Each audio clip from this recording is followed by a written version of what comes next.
Hello, everyone. Good morning, good afternoon, and good evening. Welcome from across this gorgeous planet.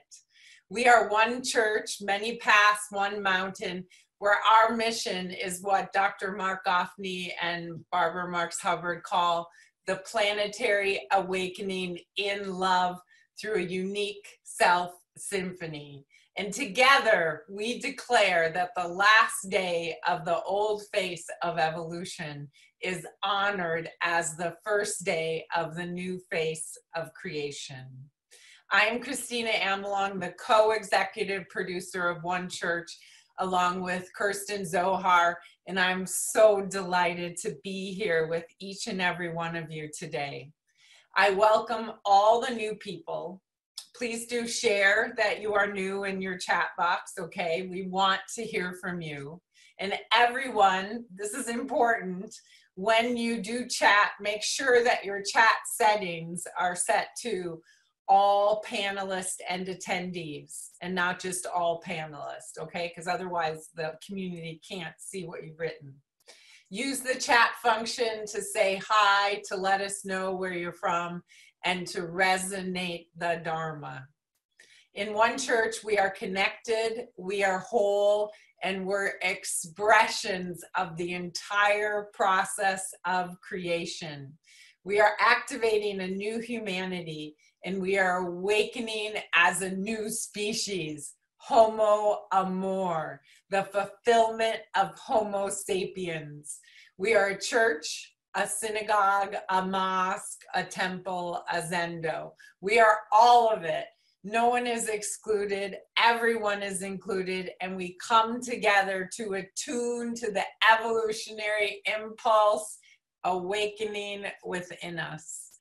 Welcome home, everyone. We're overjoyed to be with you today in week 186 of One Church. Let everyone know about One Church. We're doing this primarily through word of mouth. Barbara talked about each of us having a family of 10 that we tend in church. I love that idea, each of us tending our evolutionary family. And leadership around church is an absolutely sacred opportunity. On YouTube, we are One Church, Many Paths, One Mountain. On Facebook, we are facebook.com/onechurch.world. And we are on Facebook Live right now. So if you wanted to share this broadcast with your friends, you can go ahead to your Facebook page and share that right now. After church, we will send you an email to invite your friends and family, and do forward that email right after church, okay? Right when that inspiration is hot. Spend time on our website, www.onechurch.world. On the top menu of the homepage or on the bottom of each page, you'll find our membership link. With that, I give you a little bit of what to expect over this next hour. We begin with the Dharma recap. Then Dr. Mark Goffney sets our intention. Then David resonates the evolutionary love code we are working with this week. Then we move into prayer, then our sermons, and then we close and we bring everyone on for our goodbyes. Every week for several weeks, Mark wrote what he called evolutionary love codes.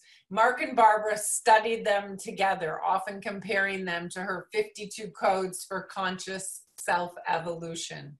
These codes grew out of their radical commitment over 100 collective years, crystallizing the new story of humanity.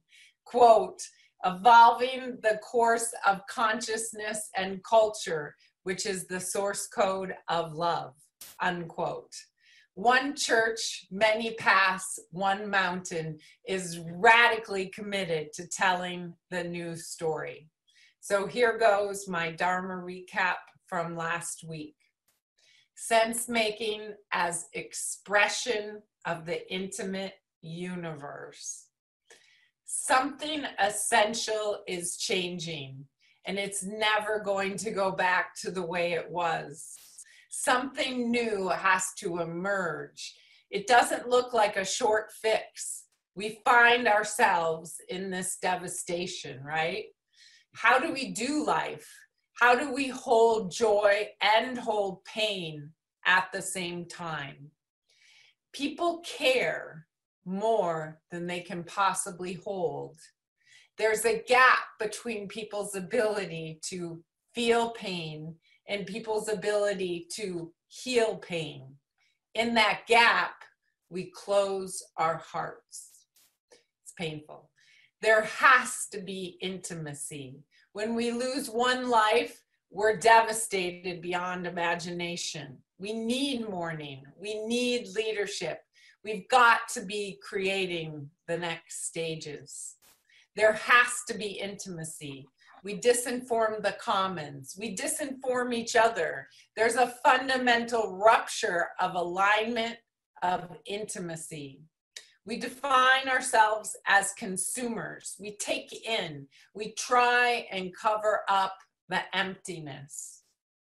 There are many ways we move to kill each other or to make a killing in the market, in the win-lose games. But that's not what we want to be doing. That's not Homo Amor. That's the old Homo sapiens. That's the weaponizing of information. There is no isolated state. There is no isolated nation. There is no locality. Sense-making is a tool of the intimate universe. Sense-making is the way we can imagine into the new future, and that every crisis at its core is a crisis of intimacy and of imagination. Sense-making is essential. Like all tools, sense-making can be weaponized. Weaponized sense-making is part of the separate self win-lose metrics. To heal the crisis of intimacy, we need to reimagine new intimacies in the sense of an intimate universe, new intimacies in economics, in politics, in relationships, in organizational structures, in national budgets, right? Sense-making is knowing, cognitive intimacy. Intimacy equals shared identity in the context of relative otherness, plus mutuality of recognition, plus mutuality of pathos, plus mutuality of purpose. That is intimacy in an intimate universe.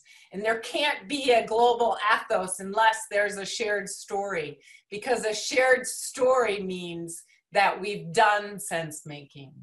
We've articulated a new whole, which is a new greater story, or is a new story greater than the sum of its parts. And that allows us to be coherent together, to be intimate together, to hold hands and take coherent action together.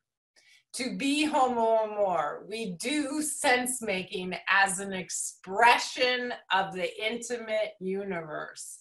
Shared sense-making creates trust. We begin to realize that there's a shared sensual story, and that which unites us is greater than that which divides us. We let our hearts break open. We feel the pain. We grieve the grief. And from that place, we return the full wonder of joy and creativity.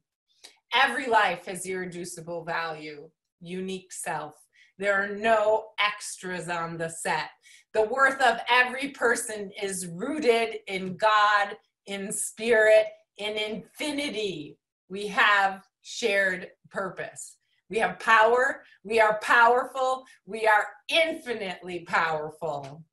Our superpower is to respond and feel reality, desiring our outrageous acts of love, our being and our becoming, our gifts, our exploded ecstasy, garbed in concrete, outrageous acts of love.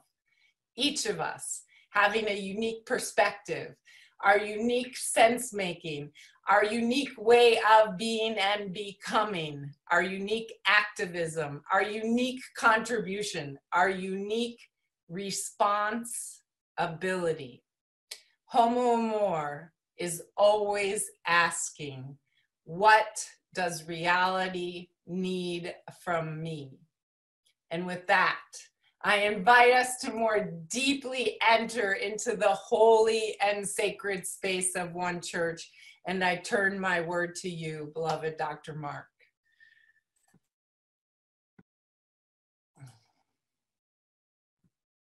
Thank you, thank you, thank you, thank you. Oh my God, right? Oh my God. Welcome, everyone. Welcome. Sha. What a journey it's been, right? And we all understand, at this moment, that this journey is not a sprint, but it's actually a revolution. It's a marathon revolution. There's going to be lots of stages to it. We need to pace ourselves. We need to breathe. We need to feel each other. We need to hold hands. And I think the most important thing, and thank you to Haley, Christina Amlon, for that beautiful recapitulation of the journey we took this week. And welcome. Where are we? We're in One Church, many paths, one mountain. And we're here together, much as the gospel church of the American South was holding in its hymns, in its joy, in its pain, was holding the energy of the civil rights movement. So we at One Church, Many Paths, One Mountain are holding the energy of this movement towards a new human and a new humanity. And we've been holding this in different contexts for many years, and we came together, and I was wildly privileged. I called my friend Barbara of Marks Hubbard, late one night, and we said, wow, we need a gospel church. We need a church of evolutionary love. We need a church that tells the new story, and that church needs to be a synagogue, and it needs to be an atheist center, and it needs to be a secular humanist center, and it needs to be a Zendo, and it needs to be an aboriginal place of gathering.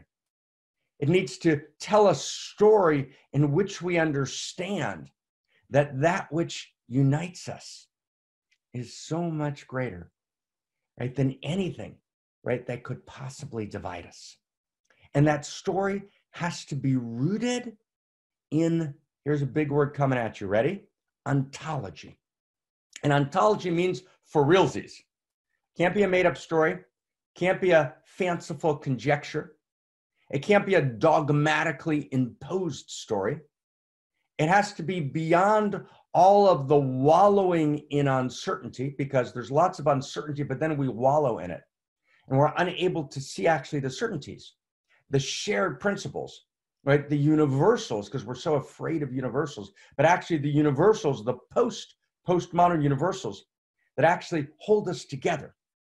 We actually need in this story to tell the new vision, to tell the new story.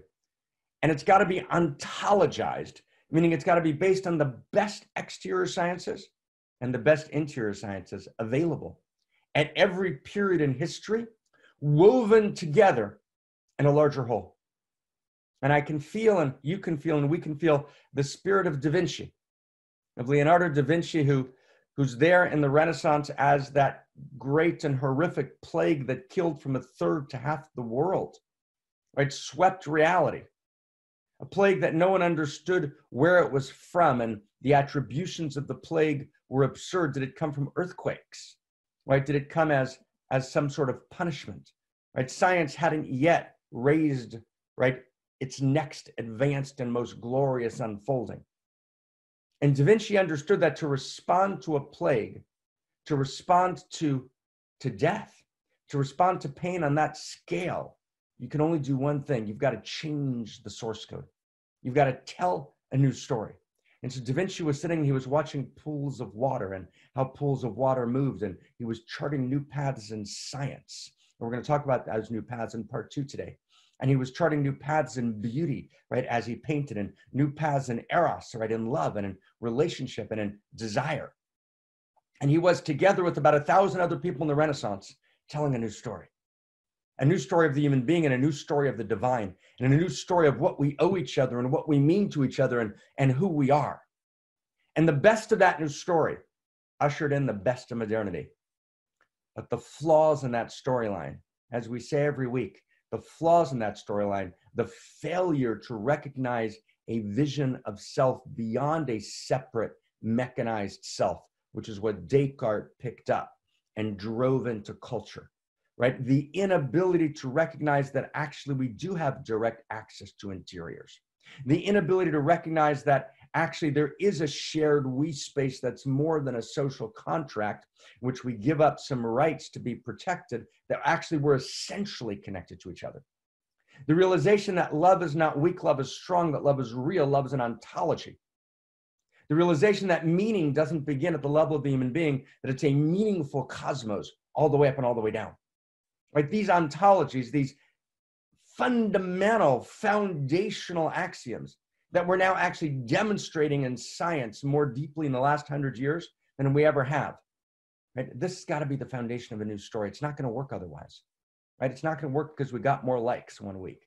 It's not going to work because we were more noise and the social media circus, right? An experiment to which we've all submitted, but none of us invited. Right? We actually have to go deeper. We got to tell this new story, and it's got to be so real, so ontologized, meaning so rooted in actual interior and exterior facts of reality. It's got to transcend all the divisions between us. And it's that new story which will activate the new human and the new humanity. Does that make sense, everybody? And if we don't activate the new human, if we don't activate the new humanity, then just imagine the scene. Let's take the United States, for example. 30 million people unemployed. Businesses failing all over the place. A government bailout that was exactly enough per family for 1 week, which means pitiful. And that government bailout picked up by places like Boeing and Harvard, right? Actually by large corporations who know how to work the system, and the bailout actually never even gets, right, to the small business owners. And those small business owners, right, who each employed 5, 10, 15, 20 people, scarred, right, by the tragedy of the moment, unable to feed families, will they ever open again? Will those jobs ever return? Will that dignity ever return? Will that creativity ever return? But then if those jobs don't return, well, then who am I? Because I was my job. Now 30 million people. And then all those 30 million people are connected to 4 other people. That's 120 million people. And then none of them have a basic sense of dignity. Who am I? What am I? Where do I fit in the world? Exponentialize this around the world. Right now, go to India and go to Bangladesh and go to Europe and go to South America and go to the Far East. Who are we? Who are we? We live in the unbearable intimacy of a planet colliding, structures of consciousness all over the world, merged with each other. None of us are separate. There's no locality. There's only one world. And in one family, and in one love, and one heart. And there's distinction. We're unique, we're distinct, gorgeously distinct in it. But that uniqueness, that distinction's got to be in the context of a larger shared music. And if we can't articulate that shared music, we cannot activate the next stage of evolution. The next stage of evolution depends on our downloading the new story into the very source code of reality. And that is what One Church, Many Paths, One Mountain is about. It's about activating the next stage of humanity, about the fulfillment of Homo sapien, and what we've called Homo amor universalis, and then Homo amor. And we're going to describe that human being today, right, this morning, in One Church, Many Paths, One Mountain. We're going to describe her and him every week until we deepen and understand that description and know the implications. And we're going to do that till 11 o'clock, right, at least in Pacific time, 1 hour as we always do. And then we're going to do a second part for anyone who wants to stay, and you're madly invited. And I have the delight and the honor of, being up through the night to prepare this for you, and it's a gift for you, and anyone's welcome. We're going to try and look at the larger sets of individual issues. So this week, we're going to be doing our third week. And if you weren't there before, you can just jump in, our third and final week on conspiracy theories and sense making, and how we do sense making and conspiracy theories, and why that's relevant, right, to the universal love story and to Homo amor and to the evolution of love. So we're here together, right? If you think you dropped in on a church, wrong place, no church. Synagogue, not a synagogue. Buddhist center, secularism, none of the above, right? We are in a revolutionary enclave.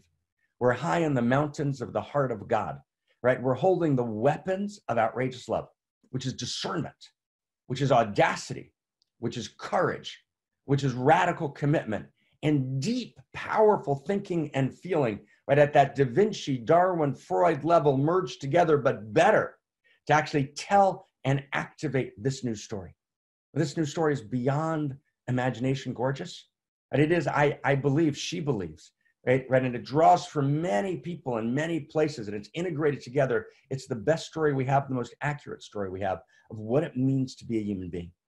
And we're going to tell the story this morning in what we call second simplicity, meaning we're not going to cite all the footnotes. We're going to do it straight and clean and clear and simple, but not for simplicity, right? Not slogans, not new age or fundamentalist declarations, but integrating all of the complexity, all of the different facts from all of the different and diverse places. So for example, just so you get an example of what I mean by that, I spend most of this weekend reading Claude Shannon's original paper in 1948-49 on information theory, right? So I'm not going to share the whole paper with you, but that's in the background, right? And whenever we get it, we make a statement about anything, we're basing ourselves in an enormous decades of feeling and studying and going deeper, right? And it's like lifting weights, right? You stress the system, right? You stress the system until you grow. That's what we're doing. We're stressing the system, but with joy, with the joy of transformation, the joy of growing. Wow. So I'm just going to go to the chat box for a second, okay? How many people caught, right, that introduction?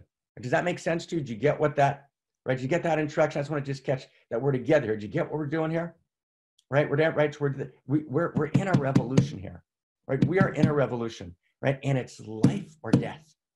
It's life or death. It's life or death, not just for the individual human being. It's life or death for humanity, right? When I say life or death, death might mean the whole thing goes up in flames, but death might also mean this cultural dystopia in which we've reintroduced the Indian caste system, in which there's this very small 1% elite. And then everyone else is a servant of this elite. And that's where we're going very, very fast. The inequality is shocking, my friends. It's shocking. The gap between have and have-nots is shocking, right? The failure to provide global social goods of basic income, of retirement, right? Of childcare, right? Of education, right? Is shocking. But none of it's going to get healed. None of it's going to get transformed until we provide an even deeper global public good. And you know what that is? A shared global ethos for global civilization. That's what we need, a global ethos for global civilization. Not dogmatically imposed, right, by an elite group that demands allegiance, but that wells up from the deepest source code structure understandings woven together in a new whole. Right? That's the Da Vinci move. Does everyone get that? That's our move, right? And do you think it's easy? It's not easy. It's not entertaining, but it is joyful. Right? It is ecstatic, meaning we're beside ourselves. Right? It's ecstatically urgent. Right? It's a delight beyond delights. Right? So, oh my God, here we are. Right? Here we are. Here we are. Here we are. And we know love is real. We know amor is real. Amor, love, right? Its insides are lined with love. And love is reaching towards meaning through us. And so we're going to turn to Shad and her gang. And let's just chant amor like we do every week. And we're going to go in layer after layer, our hearts open. Can we hold hands? Is that okay, everybody? Around the world. Right? We're holding hands. We're holding hands. Right? No one's left outside of the circle. And that's the beginning. No one's left outside of the circle. No one's extra on the set. Our love lists are too short. Right? We're holding each other like we never have before. It's not okay for a person to retire and then to not have enough food, then to have to work a job driving a cab at night and then work in an Amazon warehouse right during the day for $14. And my dear beloved friend Jeff Bezos, Jeff, holy man, blessings, brother. But hey, you can't pay people 12, 13, 14, 15 bucks an hour, right? Without pension and without benefits. That's just not okay. Not okay. So step up, brother. Let's tell a different story. Right? Let's tell a different story. Let's tell a story in which there's a democratization of enlightenment, in which there's entrepreneurship and creativity, but there's also a cap on wealth, right? And it's redistributed. There's a revision, right, of what? Of identity. And so there's radical entrepreneurship, the best of human competition, and an absolute commitment that no one's left out of the circle, right? That no one dies alone. Do you know how many people are dying alone today, everybody? How many people are dying alone? All over the place. And people are dying alone. 90% of the deaths, let's take America, where I happen to be right now, 90% of the deaths are unnecessary. We knew the pandemic was coming, but we didn't stop to actually take care. And who's the pandemic killing? Right? It's killing double, triple the amount of the people who are vulnerable, who don't have access to resources, who don't have access to savings, who can't pay next month's bills, who don't know, right, how to actually feed children or themselves. But we knew it was coming. What the fuck? What were we doing? What were we thinking? You know what we were thinking? We were thinking we could leave people out of the circle. We were thinking that intimacy can fail. It's okay. It's not okay. Intimacy can't fail. We live in an intimate universe. And we've experienced, and we've said it on this broadcast for 3-4 years, we're experiencing a global intimacy disorder. So a poor guy, right, a poor woman eats a bat, right, or a monkey, or a badly slaughtered dog in the Wuhan market because they don't have health care, because they don't have, right, basic income, because they can't eat sanitized food. And the pandemic, a failure of intimacy, jumps into human beings. Right? And the virus, which is meant to support us, right, violates the integrity. And we don't have supply chains, and we're not sharing with each other. And we don't have global coherence, and we don't have global leadership because we don't have a shared story. It's not imagination. There's no shared story. And a shared story comes from intimacy. And intimacy is shared identity. Right? We're part of each other. We can feel each other. Right? So let's feel each other. Amor, right? It's one. And let's feel the ecstatic joy of touching each other. We have to touch each other even more deeply at a time in which we have to physically distance. We have to literally feel each other. You ever heard of Christ? Christ is an image in Christianity you might have heard of.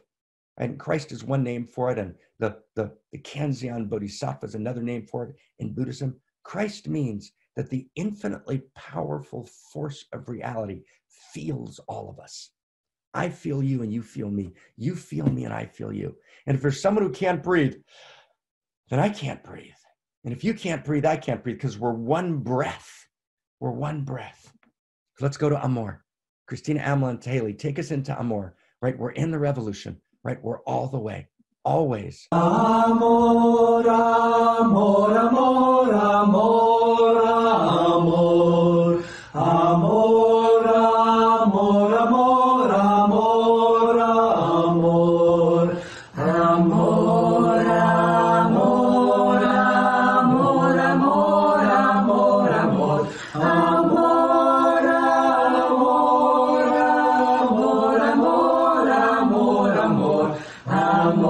amor, amor, amor, amor. Amor, amor,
More.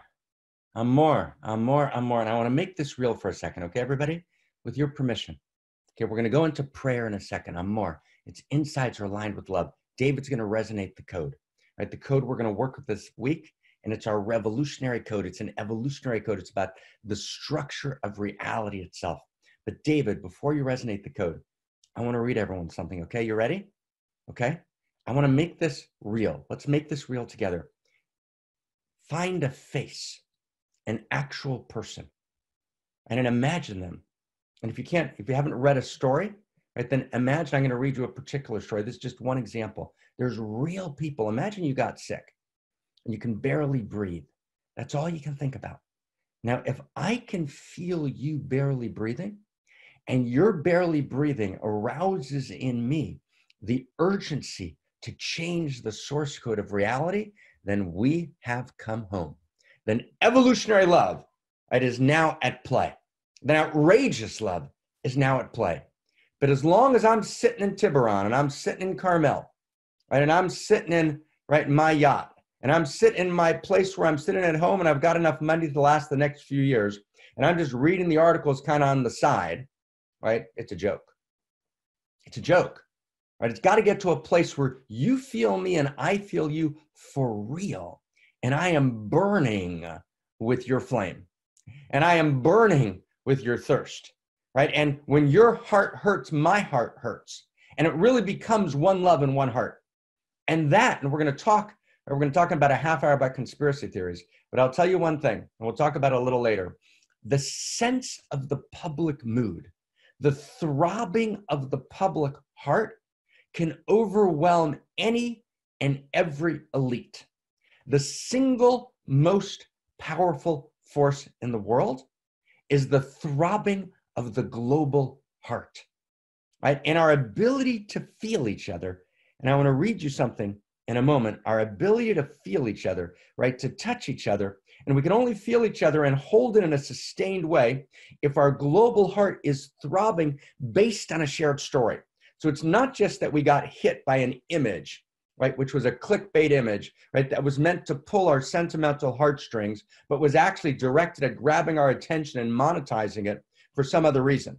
But we actually can sustain our attention, and we sustain our attention on the true nature of the real situation. And then we actually stress our systems, meaning we actually exercise, we actually push past our limits, we actually study, and we actually create together this shared global vision, right, which is an expression of this pulsing global heart that will overwhelm everyone and everything. There is no global elite. There is no 1%, right? There is no 5 hedge funds controlling the market, right? There is no governmental body that can stand against the pulsing, throbbing, yearning, ecstatic explosion of activism that emerges from the global heart. We have a name for that global heart, right? We call that global heart, right, the unique self symphony. I want to explain that today, what that unique self symphony is. But first, I want to read you something, okay? I want to read you something because I want to invite the global heart, okay? Okay, so Dr. Andres Maldonado. Andres, thank you, brother. Dr. Andres Maldonado, normally bounded into the emergency department, fit and vigorous. But this time, he had to be escorted in, pale and fighting for breath, with a patient bracelet on his right wrist. A nurse, seeing her friend struggle, burst into tears. Andres was 27. It's a true story, it just happened. A third-year resident physician with no underlying medical conditions.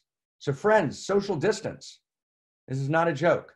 Take this seriously, right? No underlying conditions, 27 years old, great shape. When he came down with a fever on March 23rd, he called in sick. Soon he developed a tightness in his chest and tested it positive for the coronavirus. At first, he resisted the idea of seeking treatment.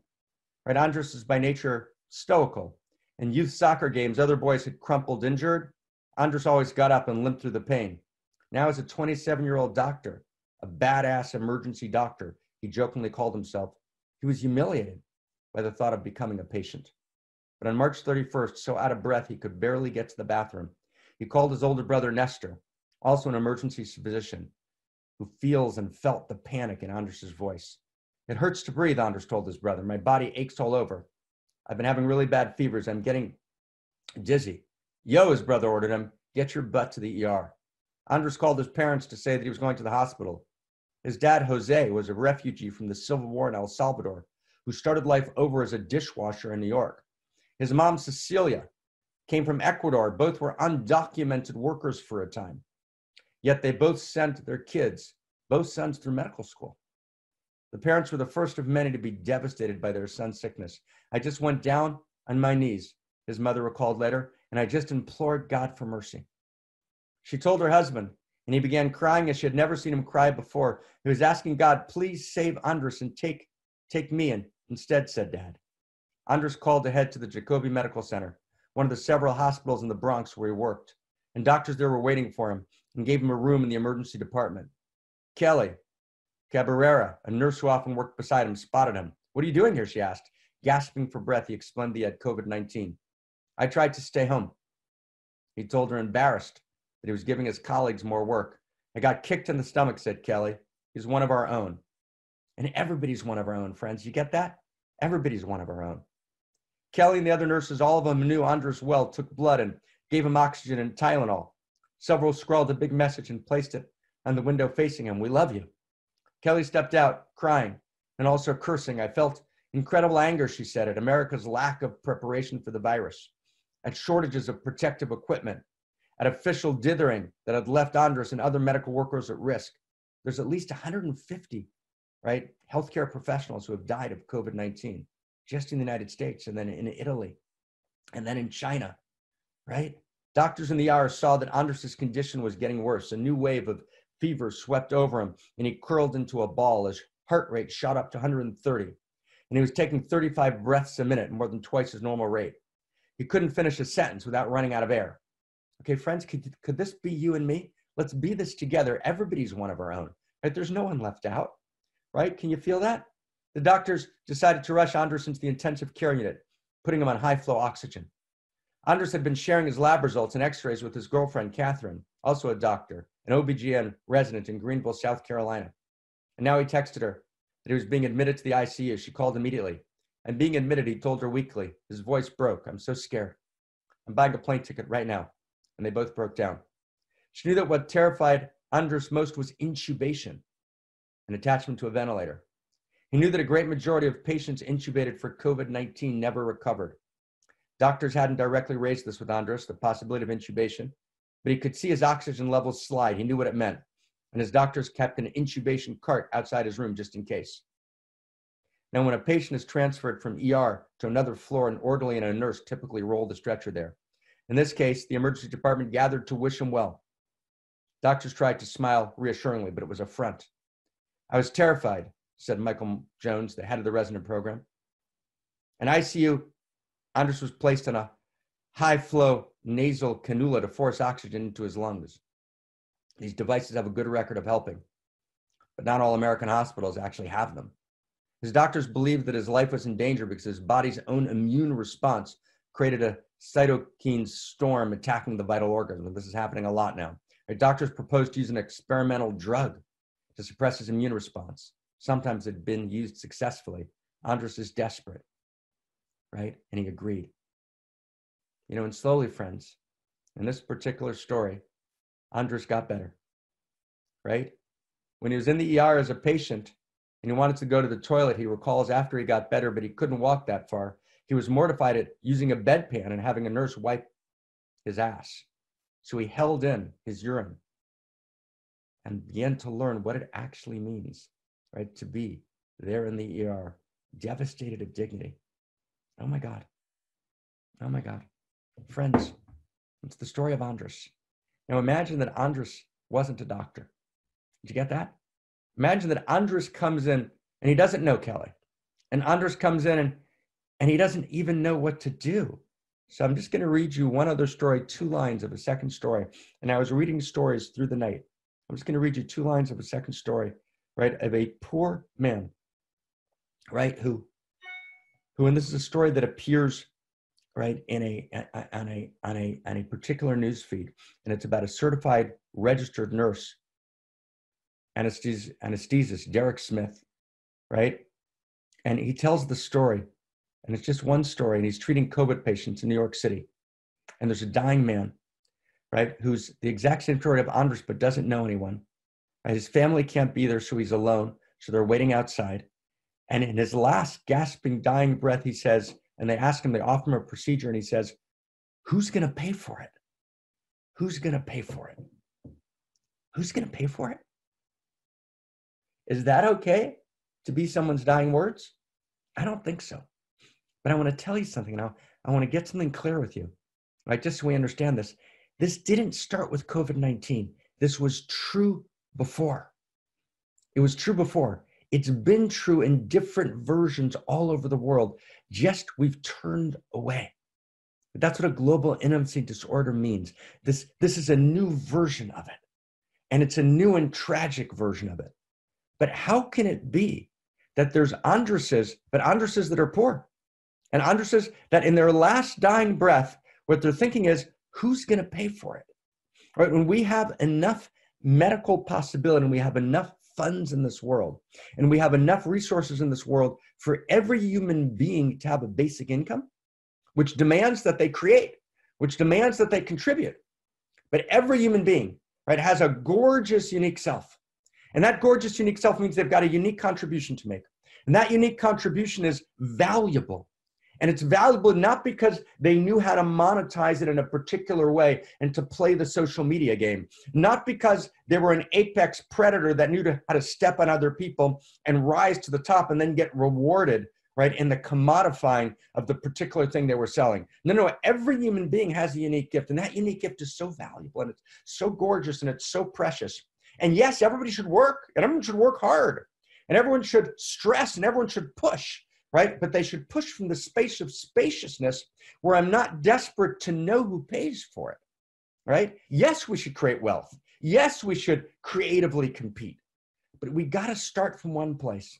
And that place is the irreducible value of every unique self and every unique expression of life on the planet and every unique expression, right, of a human being, right, who is, right, created homo imago Dei, who is the universe incarnate as me and as you, with gorgeous poetry, with gorgeous melody, with gorgeous possibility. And every human being has a song to sing. And every human being has a poem to write. And every human being has a way of loving, laughing, and living that's theirs and uniquely theirs alone. And every human being has a note to play in the unique self-symphony. And if one person can't breathe, then none of us can breathe. But that's a truth. That's a revolutionary truth. That's an evolutionary truth. Right? That's an evolution of love. That's an evolution of intimacy that's never been true before. There's always been huge amounts of people outside of the circle. And we've always ignored them. Right? That's got to end. That's got to end. We are poised between utopia and dystopia. And we have the potential to usher in a utopia unlike the world has ever seen. It's our generation. It's our turn to take our seat at the table. And that's the code we're going to resonate today. Okay? Oh my God. Oh my God. Right? Are you ready? Are you ready? Are you ready to play? Who's ready? No one's out. Are you ready? Are you ready to play a larger game? Are you ready to take your place with full audacity in the unique self-symphony? Are you ready to play your note of music like you've never played it before? Are you ready to resonate this code with David, who's about to resonate the code? Are we ready to pray? Because we're not by ourselves. We're not by ourselves. My friend Yuval Harari says all this great story, really important, but it's a fiction. No, it's not a fiction. It's not a fiction. It's based on the best sciences we have. Are we ready to play a larger game? Joyce, you just send in a check, right? I owe you a thank you note. Thank you for reaching into your heart because we need that. I want to invite everyone. I want to invite everyone to join. No one's getting a salary here. Join, become part of it, make it yours. Hey, David's about to resonate the code. Right? Christina Amlon's taken on herself to actually create these codes and create a book of these evolutionary codes, these evolutionary love codes. Sally's taking on 5 keys, right? Kirsten's taking on distinctions, right? Christina's doing 12 volumes of the phenomenology of Eros, right? Right? Claire's taking on the Unique Self Institute, right? Krista's taking on, right, a whole revolution in her way. David, right? Right? Tom, Terry, right? We need every single one of us. Here's our commitment. I want to tell you what our commitment is. Here's our revolutionary commitment, so you'll know what we're up to, because we're up to this together, and anyone's invited to join, to write, to research, to edit. One book today is not going to change the game. It's just not going to. We need a new library. The new libraries, we've got a window, 5 years. We've done, I'd say, 2/3 of the research, but now we're in full-on day and night press to put out a new library so that the library rises above the noise, and it tells a story which tells us we know that there's actually deep ontological truth for realsies, that the universe is a love story, and that actually allurement runs reality. And allurement means that we're attracted to each other even though we don't collapse into each other. There's allurement and autonomy. The reality isn't a fact. It really is a story, and it really is a love story, and it really is going somewhere, as Einstein realized, and it really is moving towards the evolution of more and more uniqueness, so more and more individuated creativity, and more love, more and more care, more and more concern, right? Reality is going to a place, and here's the sentence. Here's the sentence. If someone can write this down, that'd be awesome. And if not, I'll type it, okay? Right? Here's the sentence. Your need is my allurement. You get that sentence? Right? Your need is my allurement. Right? If you need something, I'm allured. Your need is my allurement. That's our sentence. Not just me and my inner circle, not just me, not just I've got to breathe, not just my girlfriend or my boyfriend, my son or my daughter, which is gorgeous. That's step one. That's egocentric intimacy. No. It's a bigger, my whole circle, everybody in my circle, right?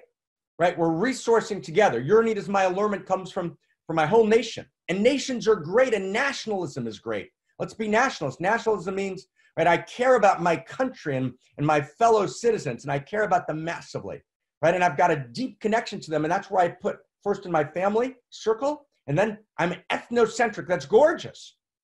Right? Your need is my allurement to my whole group, my whole religion, my whole tribe. Then I jump to world-centric intimacy. I actually have a felt sense of care and concern, right? Your breath is my breath for every human being on the planet. But that's not enough. Then I jump to cosmocentric intimacy. And everyone, I want to invite everyone, right? Here's just one move you can make. Stop eating meat from factory farms where we're torturing animals. That's cosmocentric intimacy. Stop it. Just stop it. Stop it. Right? Enough. Right? We can't torture animals, right, in factory farms that are just as bad, right, and torturous as the wet markets in Wuhan, China. It's not okay. There's no split off intimacies, right? I'm going to tell you a little crazy secret, okay? Dogs have unique selves. They're beautiful. Cows have unique selves. They're gorgeous, right? There's an evolution of love here. Homo amor doesn't leave anyone outside the circle, right? The lion will lie down with the lamb. What does that mean? The lion will lie down with the lamb, and the vision, right, of one of those great early prophets of Homo amor, right? It means that actually the animal world itself is going to rise up and change, that nature itself will actually evolve its intimacy. There's a new possibility. There's new possibilities here, okay? Okay, and if we think there's a circle of life, right, well then here's your bare minimum, right? Don't eat anything, right, that is not prepared in a way that's painless. That's minimum, right? Minimum, right? If you believe there's a circle of life, okay, so I got that. I'm not going to have that conversation now, but don't eat anything from a factory farm. Oh, it's hard to find out which one's a factory farm? Make the effort. Did you get it, guys? Let's stress ourselves, okay? No one's outside the circle. No part of me is outside the circle. We've got to evolve intimacy. We've got to join the unique self symphony. The unique self symphony means we're a pulsing, throbbing, global heart, right? We're one love and we're one heart, and it's for real. Okay, so here are the principles, okay? David's going to resonate the code, and we're going to take the code into prayer. So David, resonate the code just so we can feel, right? And we're going to bring this into information. We're going to bring this into conspiracy theory. It's all one story. It's all part of one fabric. But at the core of everything, right, it's revolutionary love. It's no one left outside the circle. It's 30 million people who don't have jobs, right? Oh my God, right? They're not without value, right? 30 million people don't have jobs. They're not without worth. My worth is rooted in the one love. My worth is rooted in my unique expression of the one love. And I actually know, here it is, okay? And we go to you, David. David, you ready? You're going to blow us open with all your energy and all your passion, all your strength. But here's the 6 principles. Ready? Here we go. You're needed by all that is. You're needed by all that is. Every human being deserves to know that. 1. 2, you're desired by all that is. Right? Actually, reality actually desires you. Right? And that's actually a truth. Right? Desire runs up and down reality. Right? The cosmos, said Alfred North Whitehead, has appetites. That was a Cambridge dude in 1925. Right? Appetites was Whitehead's way of saying desire. So the fact that you exist, that you're a combination of, right, quarks and molecules and cells, right, that are all driven by desire, means that you're desired by reality, and you yourself are a unique configuration of desire. So reality needs you. Reality desires you. You're unique, which means reality is recognizing you. You're a unique expression. Reality not just loves you, reality dotes on you. Reality adores you. Did you get that? Right? Reality is pouring energy, right? Infinite energy into you in every second, literally. Right? If you would actually see in front of you a kaleidoscope of the physical processes and exchanges happening all around you and supporting you, right? All of reality literally pouring into you, you realize you're madly adored. You with me? You're adored. Reality adores you. David, reality adores you. What else? Reality chooses you. You get that? So reality number 1 recognizes you. Reality adores you. Reality chooses you. Right? Reality needs you. Right? Reality desires you. Right? That's the truth. That is the innate truth of every human being, which transcends any job you do. Wow. That's the truth. Imagine every human being knows that truth. David, take us into the code, Holy Brother. Thank you, Dr. Mark. So beautiful. I have tears in my eyes. A few years ago when I was unemployed, you and your Dharma and your transmission and your heart was able to break open my heart and my, reduction of myself to my job at the time, or my lack of job, and actually feel my unique self and see my gorgeousness and my beauty. And it carried me through it. And it's so beautiful. So friends, let's look at this code here, make sense of our reality, and let it carry us through our pain, even if we want to look away. This week's code. We come close. We step back. We never look away. We laugh out of one side of our mouth. We cry out of the other side of our mouth. And in that, we participate in the pain of the goddess in exile. To be a unique self is to do sense making, bringing together and animating bits of information into larger wholes. Sense making of informational bits animated into larger wholes is the divine act of outrageous love and creativity. When we step into sense making as expressions of the intimate universe, we awaken as God and Goddess to conscious evolution and the universe, a love story. The evolution of love is the evolution of information, the evolution of sense-making. One cannot understand broken information ecologies outside of the context of this intimate universe. Restoring sense-making is restoring and evolving intimacy. So with that, I turn my word and my heart to you, Dr. Mark. Thank you, man. And my heart is with you, David, right? One love, right? One heart. Does everyone hear that? I mean, this code is everything, right? We come close, we step back, we never look away, right? Like, oh my God. So we're going to step into this code, right? At around 11, maybe a few minutes after 11. But now we want to pray, okay? We want to pray and we just want to blow reality open in prayer. And we want to bring before the divine, Andras, right? And his holy and broken hallelujah. And Andras' story ended up to be a joy. And Andras is back on the wards, right? It's a triumph story. Andras is treating patients in the Bronx right now, the massive, gorgeous human being that he is.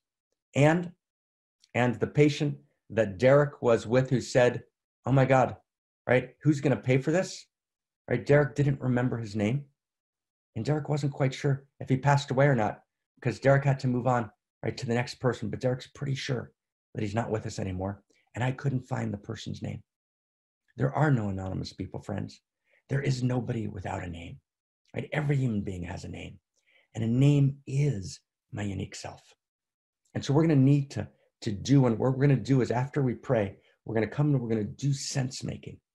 Or we're going to actually do sense making, and we're going to do our third week on how do we make sense of what's going on here, and how do we approach this, and how do we engage this, and how do we actually evolve the source code, and in some deep and profound way.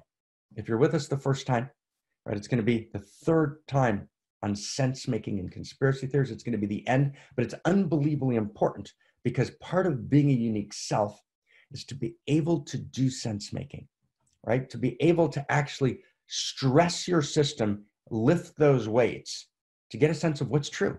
And how do you find truth? And how do you actually access what's real? Because if we can't access what's real, then we can't make the revolution. And we need to move through the broken information ecologies where we're being disinformed and not disinformed per se by some evil, bad caste of people. It's not actually what's happening. It's not some crazy global elite, right, of 5G people poisoning us and there's no coronavirus. None of that is true. There is a coronavirus and there's not a global elite that has planned this entire thing. Not true. That's actually not how it's happening. There's opportunism, right? There's a lot of predatory moves being made. There's corporations, right, that are actually doing beautiful things and doing not so beautiful things, right? There's potential for this to devolve into many dystopian possibilities because this reality is allowing people to pursue agendas that are actually against the democratization of greatness and the democratization of enlightenment. And we need to see what those are. But first, we just need to be able to do sense making. But if we can't do sense making, if we can't create a shared story, if we can't find our way through, we can't do anything. So part of being a unique self, part of being a lover, part of being an outrageous lover is to be able to do sense making. And here's just the very beginning of our sense making, right? Which we're going to do, and we're going to pray, and we're going to go into part 2. And I'm inviting everyone who wants to, and everyone who wants to give a gift to the evolution of love, and anyone who wants to be part of the revolution, right? To like leap in with us. And if for whatever reason you have to go, like love you madly, so you were with us for church, but be with us and let's pray together now, okay? So here's the first piece of sense making, okay? Which is gonna just take us into prayer, and then we're gonna lift our prayers up together. Here's the first piece of sense making. Ready? Ready, everyone ready? Spirit is real. Spirit's not a fiction. Spirit's not a fabrication. Spirit's not a social construction of reality. Spirit is real. Number one. Number two, you find spirit by going inside. When you actually go inside, you access the reality of spirit. There's an entire world, gorgeous, stunning, right, literature, which we might call the interior sciences. And you can access them directly in yourself, and you can receive them from all over the world. We know that spirit's real. Number one. Number two, right? We know that spirit moves in 3 major phases. Spirit lives and breathes in me. The mysteries are within us. We call that spirit in the first person. Number two, spirit is a force, an eros, right? Animating the 4 forces, the strong and the weak, nuclear, the electromagnetic, the gravitational, right? The 4 forces are animated by an eros that informs, that aggregates, right? Separate parts into larger wholes, moving towards ever more freedom, ever more consciousness, ever more elegant order, ever more caring, ever more love. Right? Reality is meandering, but it is the evolution of love. Reality seeks more love, moves towards more love, right? The plague that we're experiencing now is completely different than the Black Death. It was just 500 years ago. And the way we're approaching it, the way we're dealing with it, the way we're engaging it, right, is of a different order. But reality moves towards the evolution of love. Realities move towards universal human rights. Realities moves towards the emergence of the feminine. Realities move towards the possibility of actually having a global system which is distinct with unique nations, but it's part of a one love, one heart. We can actually articulate the idea of a unique self-symphony in a way we never could.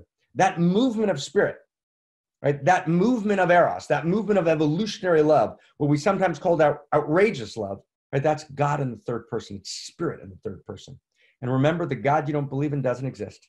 Not a fundamentalist God, not an ethnocentric, homophobic God. The spirit that's driving reality towards ever larger and deeper and wider wholes.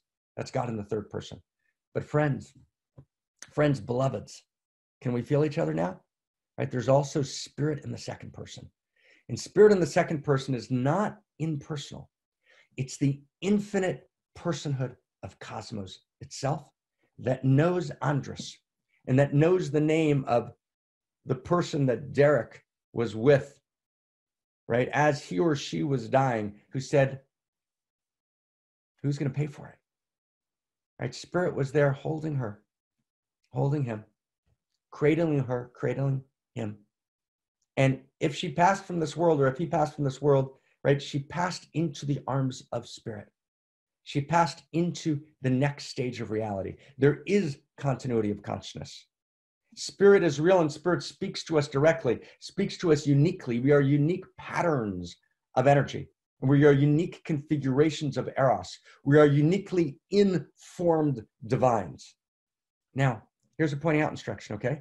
So we can just shut our eyes for a second. We're going to pray, and right, we're opening our hearts. Just shut our eyes for a second, okay? So imagine. John Lennon, brother, Yoko, let's imagine together. Are we ready? Let's imagine. Imagine all of God in the first person. Imagine all the nucleotides, right, arranged in their particular sequences. Imagine the three quarks coming together to form a proton because they are informed, right? Imagine cells undifferentiated in the human embryo that then go to form, right, based on unbearable complexity and dazzling, immense, beyond imagination, exponentialized supercomputers couldn't map it. Each clump of cells forms a different organ that performs with a gorgeousness, with a radiance, with a brilliance, with a mathematical elegance, right? All before there's a human neocortex, before there's anything. All of that is, right, God in the third person, micro, macro, beyond, micro, an infinitesimal detail of uniqueness and beauty, right? Stunning color, dazzling, magnificent beauty in the micro world, and then the macro world, right? Dazzling beauty beyond you can imagine. You gasp in radiance, you fall, you faint in ecstasy if you see but a fraction of a fraction, right? Of this God in the third person, which is the infinity of power, of brilliance, of mathematical elegance, of colors, right? Of beauty, of goodness, right, of rigorous structures, right? Imagine, right, thousands and thousands and thousands of millions of reactions in the most elemental, right, bacteria in every second. Just go into your microbiome and you'll see in your microbiome, right, a dazzling symphony of viruses holding you, right, in emergent, right, new things being born, new realities being born, merged, hosting in your body, loving you, making love in every second. All of reality is kissing itself and kissing you and kissing me and she, right? And in a we beyond imagination, that is the truth of God in the third person. The third person, the force of Eros, moving reality. And all of that divinity in third person is now sitting in a chair, looking at you. And when you're alone in the hospital, holding you, and when you're alone in the hospital or alone at home, when you can't figure out why is my life valuable, she holds you and she says, oh my God, I've never not been here. I've always been with you. I need you. I need your gift. I need your smile. I need the way you be. I need the way you laugh. I need the way you're desperate. I need the way you're joyous. And I'm holding your holy and your broken hallelujah, and you're never alone. And sometimes you're quietly desperate, but you're never desperate alone. And I breathe you in your desperation, and I desire your desire, and I love in your love. And you'll never be alone. And I'm holding your hand. I'm holding your hand. And if you pass from this world, which you will, because part of the mystery that I manifest in this world is that you move towards death. You move towards death, you bring with you everything that you've created in this world. And I need your effort, and I need you to help me. I need you to partner with me, but I'll never let you go. I'll never let you go. I'm holding you. I'm holding you. You're not outside the circle. You're in my arms. I can hear every word you say. Every word you say breaks my heart open. I'm with you in your contraction. I'm with you in your pain, and I'm with you in your greatness, and I'm with you in your joy. Wow. That's God in the second person. That's the holy and the broken hallelujah. So take us inside, Leonard Cohen, the holy and the broken hallelujah. And with that, we conclude, and we'll pray afterwards, and we'll finish church and go into our sense-making part 2. Right? Christina Amelon, take us inside. And if you can, the holy and the broken hallelujah. Let's go with it. everyone. There was a secret chord that David played, and it pleased the Lord. But you don't really care for music, do you? It goes like this: the fourth, the fifth, the minor fall, the major lift, the baffled king composing hallelujah.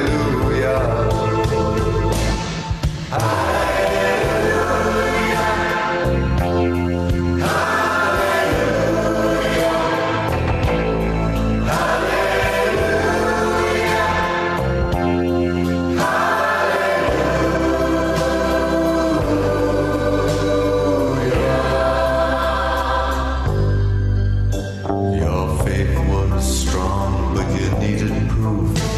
You saw her bathing on the roof, her beauty and the moonlight overthrew you. She tied you to a kitchen chair, she broke your throat and she cut your hair, and from your lips she drew the hallelujah.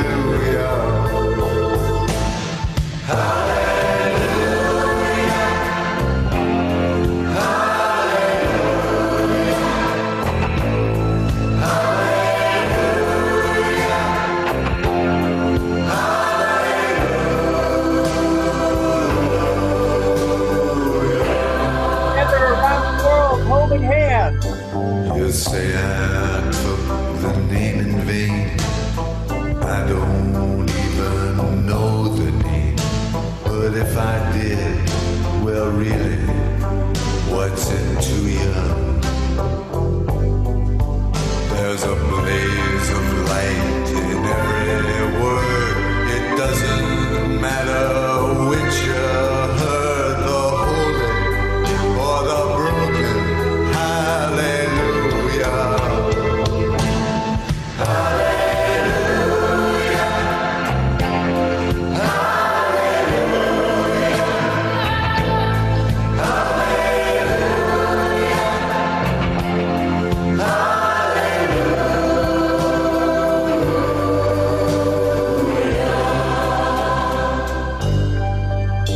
I did my best, it wasn't much. I couldn't feel, so I tried to touch. I've told the truth, I didn't come to fool you. And even though it all went wrong, I'll stand before the Lord of song with nothing on my tongue but hallelujah.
Each other in the chat box, and friends, let's pray. Let's pray for everything. Okay? Let's pray for everything. Everybody. Any prayer you have for yourself, right? For sustaining, right? For anyone who's not here, right? To write, right? 5 keys, right? After the first book is done that you're doing now, 5 keys waiting for you after the gorgeous thing you're doing now. Oh my God, right? I pray to access clearly what needs to be written. I offer myself lovingly as a voice for reality. Amen. Right? Amen. Amen. right? Let's just feel it in every prayer. Let's raise every prayer up, right? Kind of holding hands all the way. Terry, I pray that everyone feel held, that no one dies alone. Nathan, I pray that people recognize their self-worth independence of their paycheck, right? Amen. And that we actually feel I am needed and worthy. I'm intended by all that is. Tracy, my prayers for the healing, right, of the world and entering into the beauty of love, right? Yay. Lady J, I pray to know you, to feel you, to know your name, to honor your irreducible dignity wherever you are around the world. Right, Shahati, I pray for the strength to be revolutionaries, for me to be a revolutionary, your outrageous act of love, bringing loving your way and enlightenment into the world. Right, Kathy, I pray for liberation for all sentient beings. Right, yay, Kathy. And Kathy, I want to, with your permission, with so much respect, and I'll offer you a practice, which is make it specific about a particular, always go specific, and then go to the general so you can actually feel it. You know, today I know I spend a lot of time in church, right, telling this particular story of Andres. And you know why I did? Because last night it was like at 1 o'clock in the morning, and I was looking at this whole big picture, and I was frozen with the generality of the pain. And then about 1 a.m., I read Andres' story, and my heart broke open, right? It's specific. Intimacy looks for uniqueness. You got to go specific, not meta. Go to the specific in you, to the specific situation, the specific person, the specific dynamic. No one's left out. There's no generalities. And it's that specificity, that particularity, that the heart breaks open. Tina, I pray that everyone's needs are met, that the world's leaders make good decisions, that we demand surveillance. We need surveillance today, but not just surveillance in the positive way of tracing the virus. We need to check where trillions of dollars are going around the world. We need to follow, there needs to be activist citizens groups doing appropriate surveillance, right? And monitoring what's happening so that the money doesn't become part of, right, the broken system itself. Shad, I pray for everybody that died alone. Rob, I pray for my parents and friends, right, to be safe. David, I pray to understand the global story from a deep perspective so I can act with love. Right, Krista, I pray to show up in full Eros power to create a world where no one's left out. Louise, I pray for compassion. Oriana, yes, Oriana, I pray to awaken the world as one heart awakening in love. Marcy, I pray for all my friends, my family, right, for all sentient beings. Veronica, I write to put spaces for people to continue, right, to come home to the infinity of intimacy. Right, God's not just the infinity of power, we know the infinity of intimacy. Myra, I pray with gratitude and expectancy. Right, Joyce, I pray that the whole world comes into the resonance of one heart. I'm going to do everything I can to make that real. Together, we're holding hands. Right, Roseanne, I pray that Spirit can guide brilliant scientists and doctors to find the treatment to heal COVID-19. Amen. And I pray for my freedom for all of us. Zohar, I pray for the strength to be in this marathon of outrageous love together with all of you. Right, Byron, right, Rose, not only, right, so get that camera going on. Right, make it happen, Byron, we'll help you. Roxanne, I pray to follow the universe's pulse. G, welcome. I pray for strength to lead myself and family with love and for more chocolate, right? And oh my God, Harry, it's so good to see you, brother. I pray for transformation of human consciousness into outrageous love. Amen. Myra, I pray with the expectancy. I'm expectant, right? I pray my mother, Rinska, Krista, stays healthy, right? Tom, I pray that each of us can once again be with our beloveds, right? Can you feel, let me feel any new voices, right? Step up. If you haven't prayed, if you're just watching, right? See if you can step up and write a new prayer. Let's go for just 5 new voices. Right, Tracy, I pray for my contribution to be clear. I didn't just leap in, Tracy. Right, and if it's not clear, just leap in, grab it. But for my children, right? Tina, for my mom, right? Gabi, for more intimacy with my daughter-in-law, right? That we can love Eden again. Yes, right? And give me a new voice. Russell, I pray for clarity and understanding of our reality. Jamie, it's great to see you, Jamie, and we're going to get to you. Thank you for volunteering 3 weeks ago. We'll get to you. Oots, for togetherness. Give me 2, 3 more new voices. People are on the side. Can you jump in? Thank you. Right, Brambali, right, for my health to improve. Right, Peter, welcome, Peter. Right, for all of us, right, in outrageous love. I pray I can take out Oriana dancing soon. Right, Randall, thank you. Penny Lane, right, to all panelists, I pray to know Spirit is with me, right, at all times. Oh my God, thank you, everyone. Thank you. Thank you, thank you, thank you. Amen. And we literally, right, lift Lynn with your prayer. We literally, right, Karen, yes, right, Marguerite, right, we lift these prayers to the sky. And we pray for all the people who can't pray. And we cry for all the times we never cried before. And at the same time, we hold the joy, and we hold the beauty, and we hold the outrageous gorgeousness, right, of this imperfect and tragic moment, and the opening Our crisis is a birth, crisis is an evolutionary driver. And we love each other madly. And here's the last sentence. And then we go into part 2. You ready? Last sentence, last dharma. We don't have to search for meaning. Does everyone get that? We don't have to search for meaning, right? We don't have to search for meaning. It's right in front of us. The next breath, the next opening of our hearts, the next full pleasure that we take in reality, the next full gift that we give to reality, right? We come close, right? We step back, but we never look away. We laugh out of one side of our mouth. We cry out of the other side of our mouth. And in that, we participate in the goddess in exile. Right? To be unique self is to do sense making, bringing together and animating bits of information into larger wholes. Sense making of informational bits animated into larger wholes is the divine act of outrageous love and creativity. Right? We step into sense making as expressions of the intimate universe. We awaken as God to conscious evolution. And the universal love story, the evolution of love, is the evolution of information, the evolution of sense making. One cannot understand broken information ecologies outside of the context of the intimate universe. Restoring sense making is restoring and evolving intimacy. We don't have to search for meaning. It's right here. The search for meaning is over. It's over. It's right here in front of us in the very next moment, available. Right? We live in the lap of meaning. Okay. So deep bow. Let's take a breath.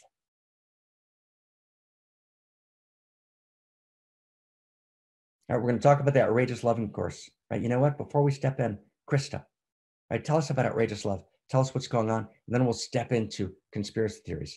So Krista, step in, right? And tell us, just blow us away with what we can do. Then we'll step into, right, part 2 for anyone who wants to be with us. So Krista, step on and tell us exactly what we do and what the possibilities are. Take it away, sister. Yes, thank you, Mark. So in One Church, Many Paths, One Mountain, our main practice is to write outrageous love letters and to commit outrageous acts of love. So every Monday, you are invited to join us in our online class that is led by Christina Amelong and Christina Kincaid, where we write outrageous love letters together. And last week, it was so beautiful because we took everything that happened in church and we practiced together, writing from this deep, outrageous pain and then transforming it, transmuting it, offering it up into outrageous love. So it's not just about writing cute love notes, but it's actually evolving the source code together. So you are welcome tomorrow at 11 a.m. Pacific time or 8 p.m. European time. And I will post my email address again in the chat box so you will know where to find me, and I will send you the Zoom link. We share all of our outrageous love letters and outrageous acts of love on our Facebook page that I will show you right now. Here you can see them, and the link is also in the chat box. Outrageous Acts of Love, the Facebook page, where all of us are sharing beautiful stories. Laura is sharing her arts that she created for 30 days every day. And here is Joyce sharing that in her town people are offering food for free for anyone who needs it. So beautiful, inspiring stories. And I invite you to come and check it out and comment on every post and celebrate each other's greatness. So we encourage each other to step up even more. If you come to the page, make sure you click on community here on the left. So that's where all of you can post, and all of the posts will be reshared here on the homepage as well. And the next invitation is to join us, to step in, because we are a band of outrageous lovers and all of us are needed. And in One Church, we are all volunteers and we are all sharing our resources and our time and our energy and our money to build this church together and to share the message with the world. And you are needed as well. And as Mark said it so beautifully last week, our money is our yearning.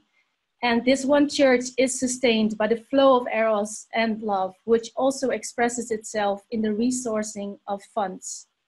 Be audacious, step in. We are healing the source code together, and we cannot do it without all of us funding.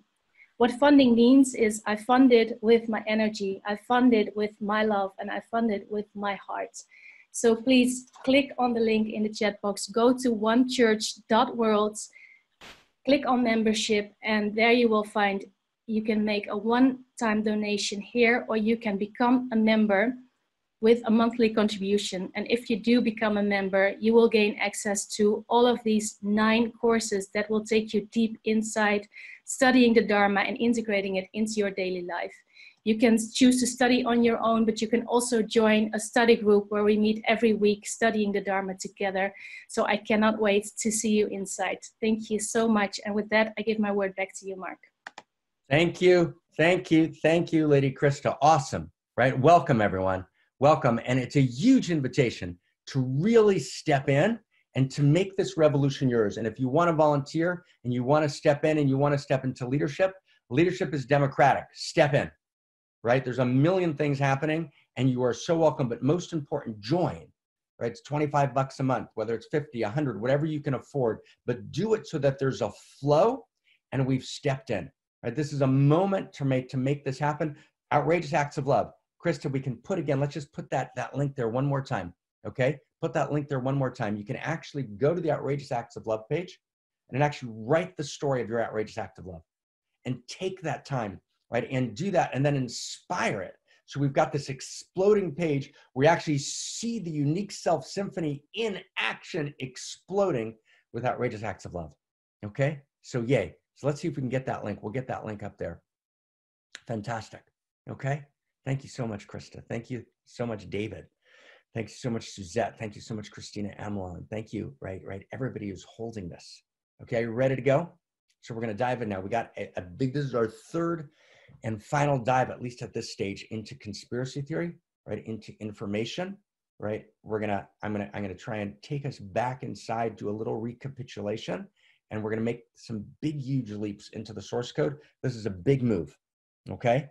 So it's a lot, it's deep, it's beautiful, and it requires lifting weights.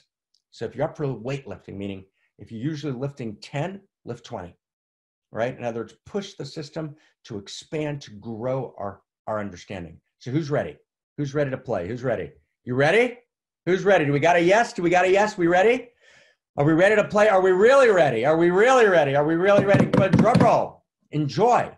Right, we're revolutionaries. We're getting together and we're putting this together, okay? And I wanna start, and I'm filled with piles of paper around me, right? Which you know, I wanna find our way here, okay? So let's just start with false flags, okay? Let's start with false flags. You ready? Here we go.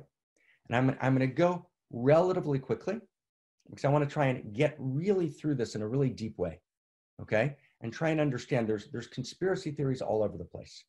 And we've talked about them in depth already for a couple of weeks. So I want to now kind of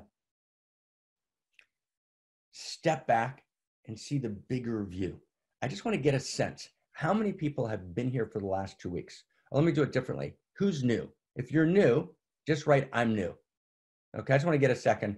You know, just like how many people, if you're new, just write new. Just want to get a sense how many people are new. My sense is that most of us have been here for the last 3 weeks, right? But if you're new, okay, new, how many other people are new? So a few people, okay, new. Okay, if you, anyone else? I'm sure there's a bunch more people who are not writing, okay, right? Or just give me a sense, how many of, just write here if you've been here, okay? Just want to kind of just get a sense, okay, here, got it, all right, not old, but here, okay, good. First week, here, okay, got it, it's a mix, okay, got it, thank you. That was super helpful, super thank you, okay?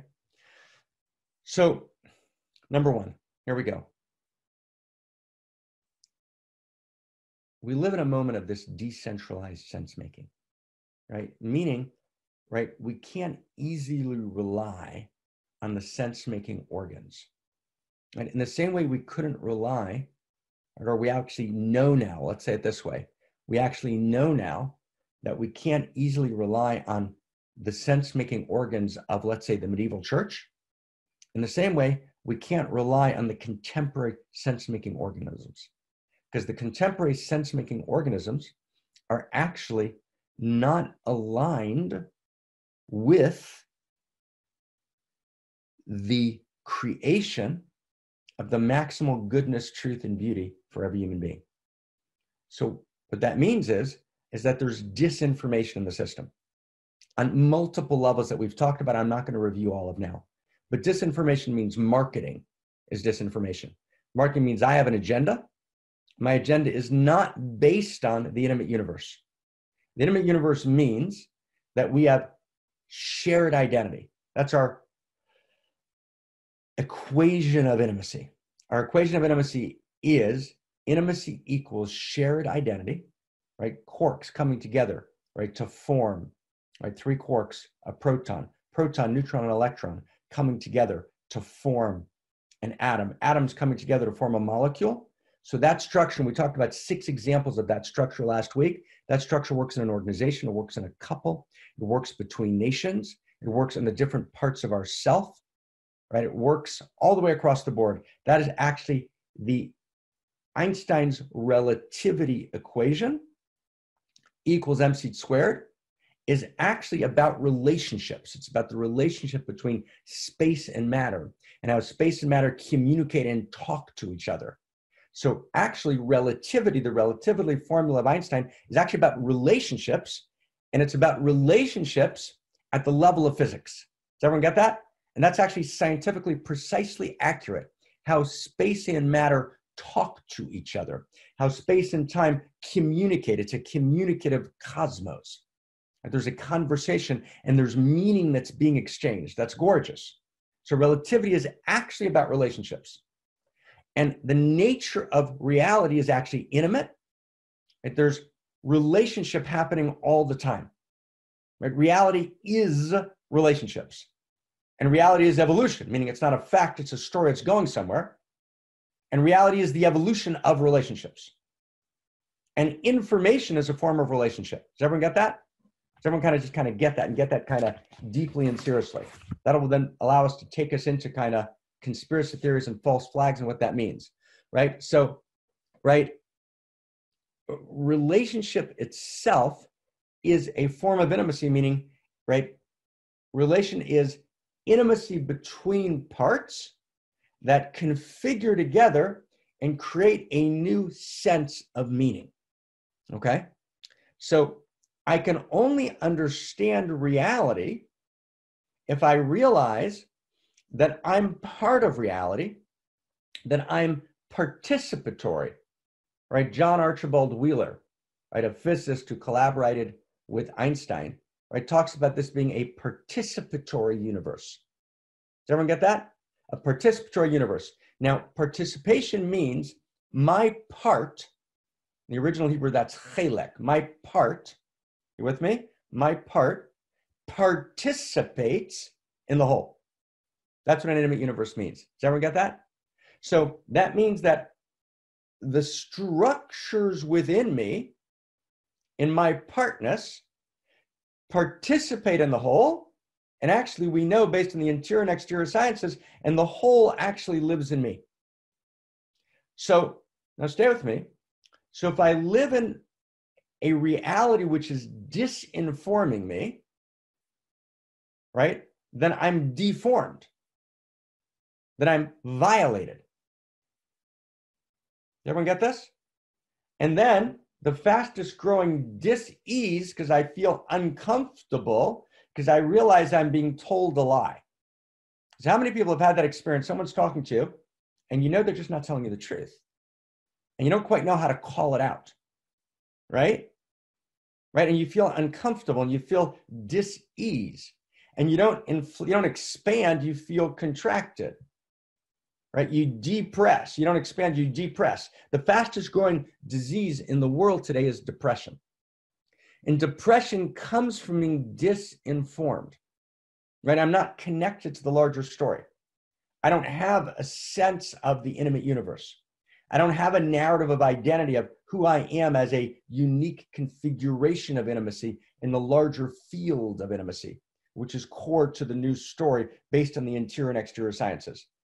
And I'm told that I'm a separate self, and I only have value if I know how to produce and commodify my production based on, right, a kind of brutal competition, right, that actually gets rewarded in a particular way, right, in which those who are best at predatory relationship actually rise to the top of the stack, and I have no value in and of myself. Whoa, right? I'm depressed, right? I'm deflated, right? I'm breaking down, I'm deformed.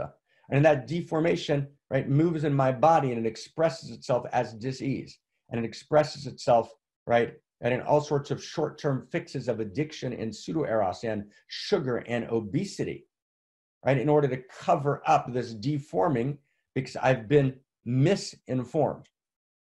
Okay, so you get that? This is deep. So the information issue, right, is not a casual issue, right? It's that actually, right, part of my very identity is that I'm part of the intimate universe. The intimate universe lives in me. The entire universe lives in me. So I'm attuned, right, to the nature of reality. So and what does reality mean? What does intimacy mean? Intimacy means shared identity. Right? So I have shared identity with reality. But that's actually true. That's not made up. That's what it means to be homo amor. To be homo amor means to know that I actually have shared identity with reality, that reality lives in me. Right? That the quarks, the protons, the electrons, the neutrons, it's all in me. But that's just the exterior structure. Those quarks, neutrons, electrons, cells, they're exchanging meaning, right? There's stimulus and response all the time. That's what we can see. But that's just the external structure of the message. There's actually messages being exchanged. There's meaning being exchanged. Now, does that mean that a proton and electron can write Shakespeare? No. There's obviously an evolution of meaning. There's an evolution of consciousness, right? But it means that there's meaning all the way up and all the way down. Does everyone get that? That's unbelievably important. Information is about meaning. And we live in an informational cosmos, but none of the kind, right, that Shannon, who was the guy who kind of created information theory at Bell Labs, Shannon was working for Bell Labs, okay? And they ask him, right, okay, how can we get messages, right, bits accurately across these wires?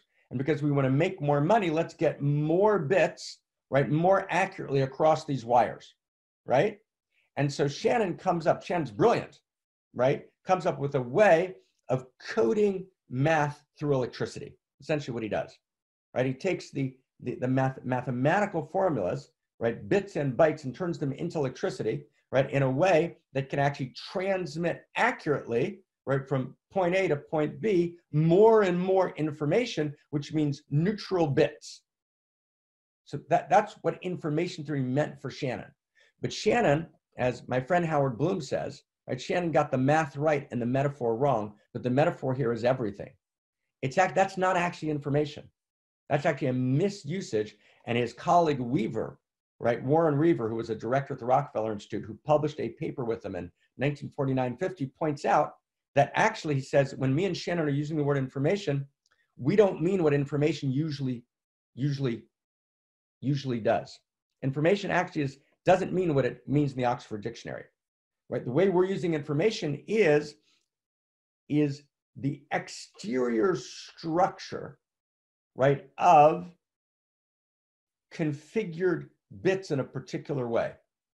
So this exterior structure goes through the system accurately, but the way we're defining information, the meaning is irrelevant. It has nothing to do with meaning, right? The content is irrelevant. If you will, the message is never opened, right? And so, for example, one paper, right, talking about, Shannon's information theory says, right, that if you say the word Constantinople, right, which evokes this beautiful city in the Ottoman Empire filled with wonder and mystery and education and beauty and dazzling complexity, if you say Constantinople, or if you do a random series of the same amount of letters, it's the same information. Okay, that's what Shannon meant by information. And if you go on Google today and you find Amazon, you'll have 50,000 books with information theory.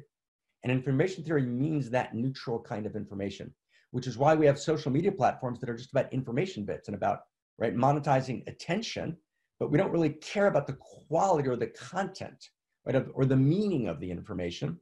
We actually, from Shannon's information theory, we generate platforms that can communicate bits of information almost regardless of what's in them. And that actually merges with postmodernity, in which the word of the year in the Oxford Dictionary, right, in 2016 is post-truth. Right? So information theory, right, is a wrong metaphor. The math is right, but it works in terms of getting more bits across the wires, But actually, information theory actually is based on a denuding of content, a denuding of meaning. And so we need to actually create a new sense, right, of actually the word's not information. The word is, Ken, you're right, it's data. We need information. And information means, stay with me, information is meaning.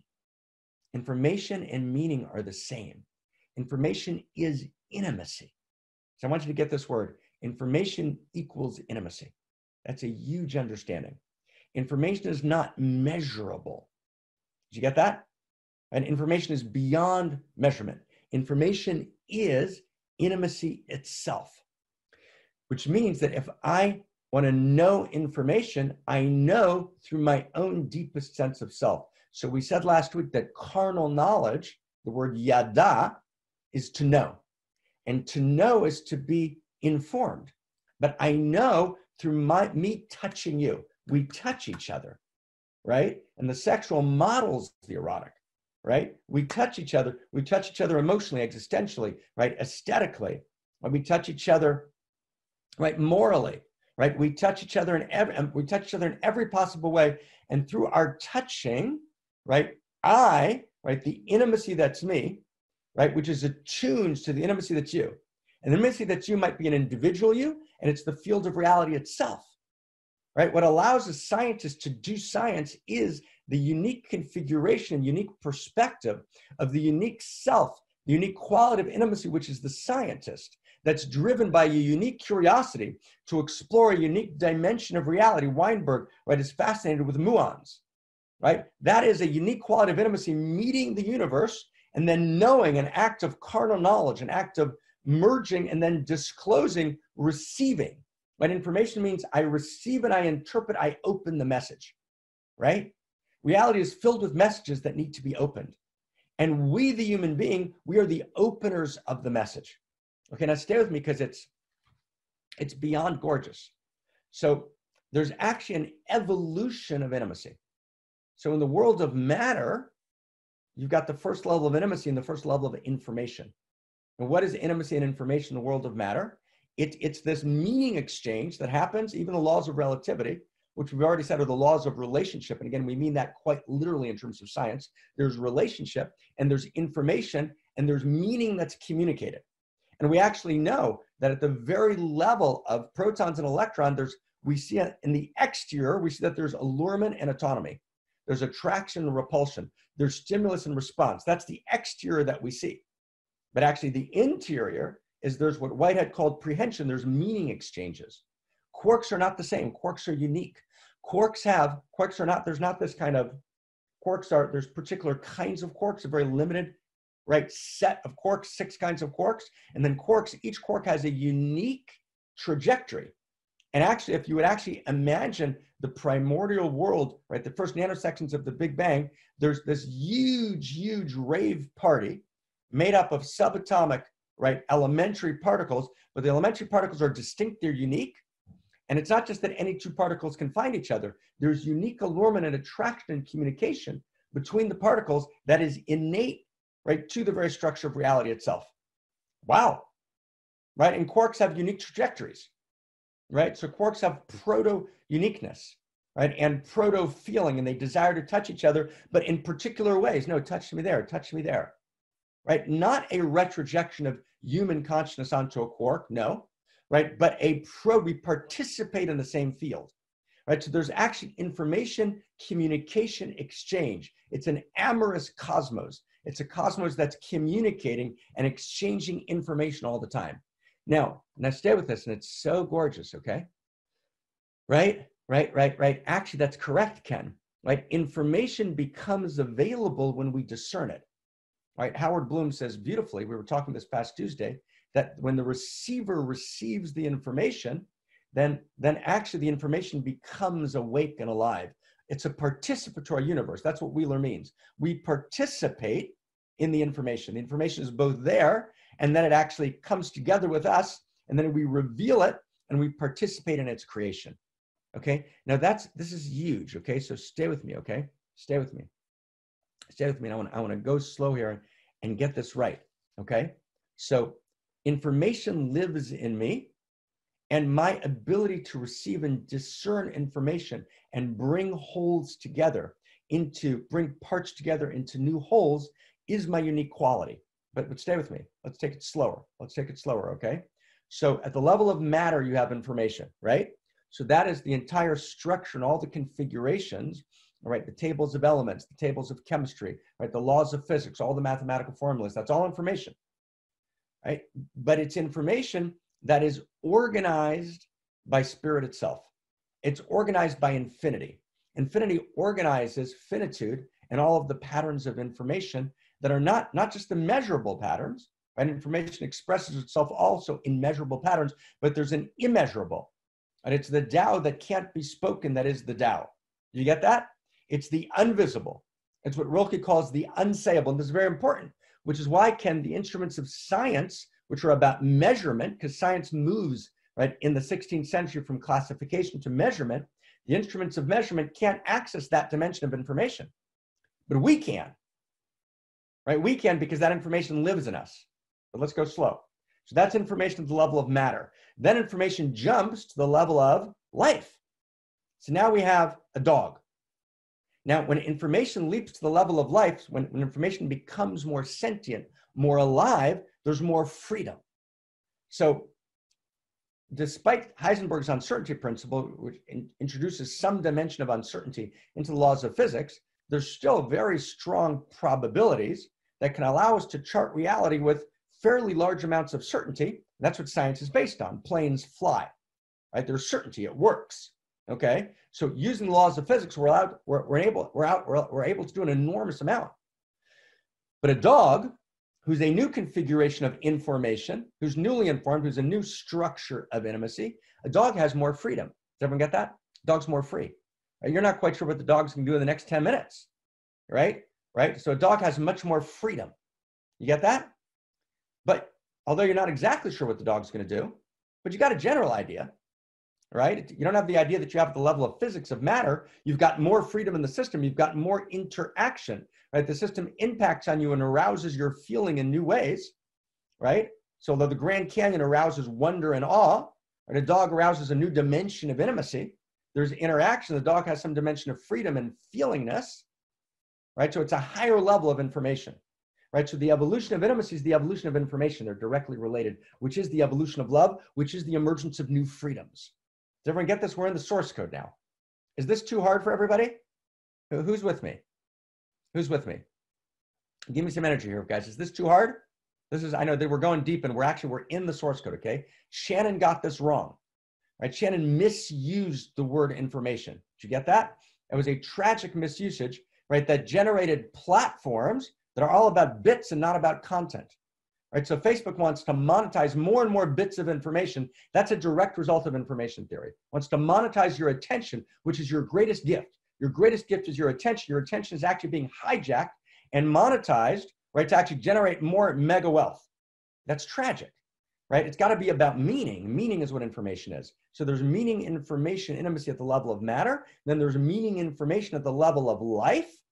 And then we jump from matter to life to what? To mind, to self-reflective mind, in which the human being begins to participate in, right, interpreting information. So the human being is self-reflective. So the human being is reflecting on the information, right? It's now hermeneutic. That's the god Hermes, right? That's magic. I get to reflect on information, and the entire history of structure stages of consciousness, right, which we call it, right, the evolution of, right, the human being.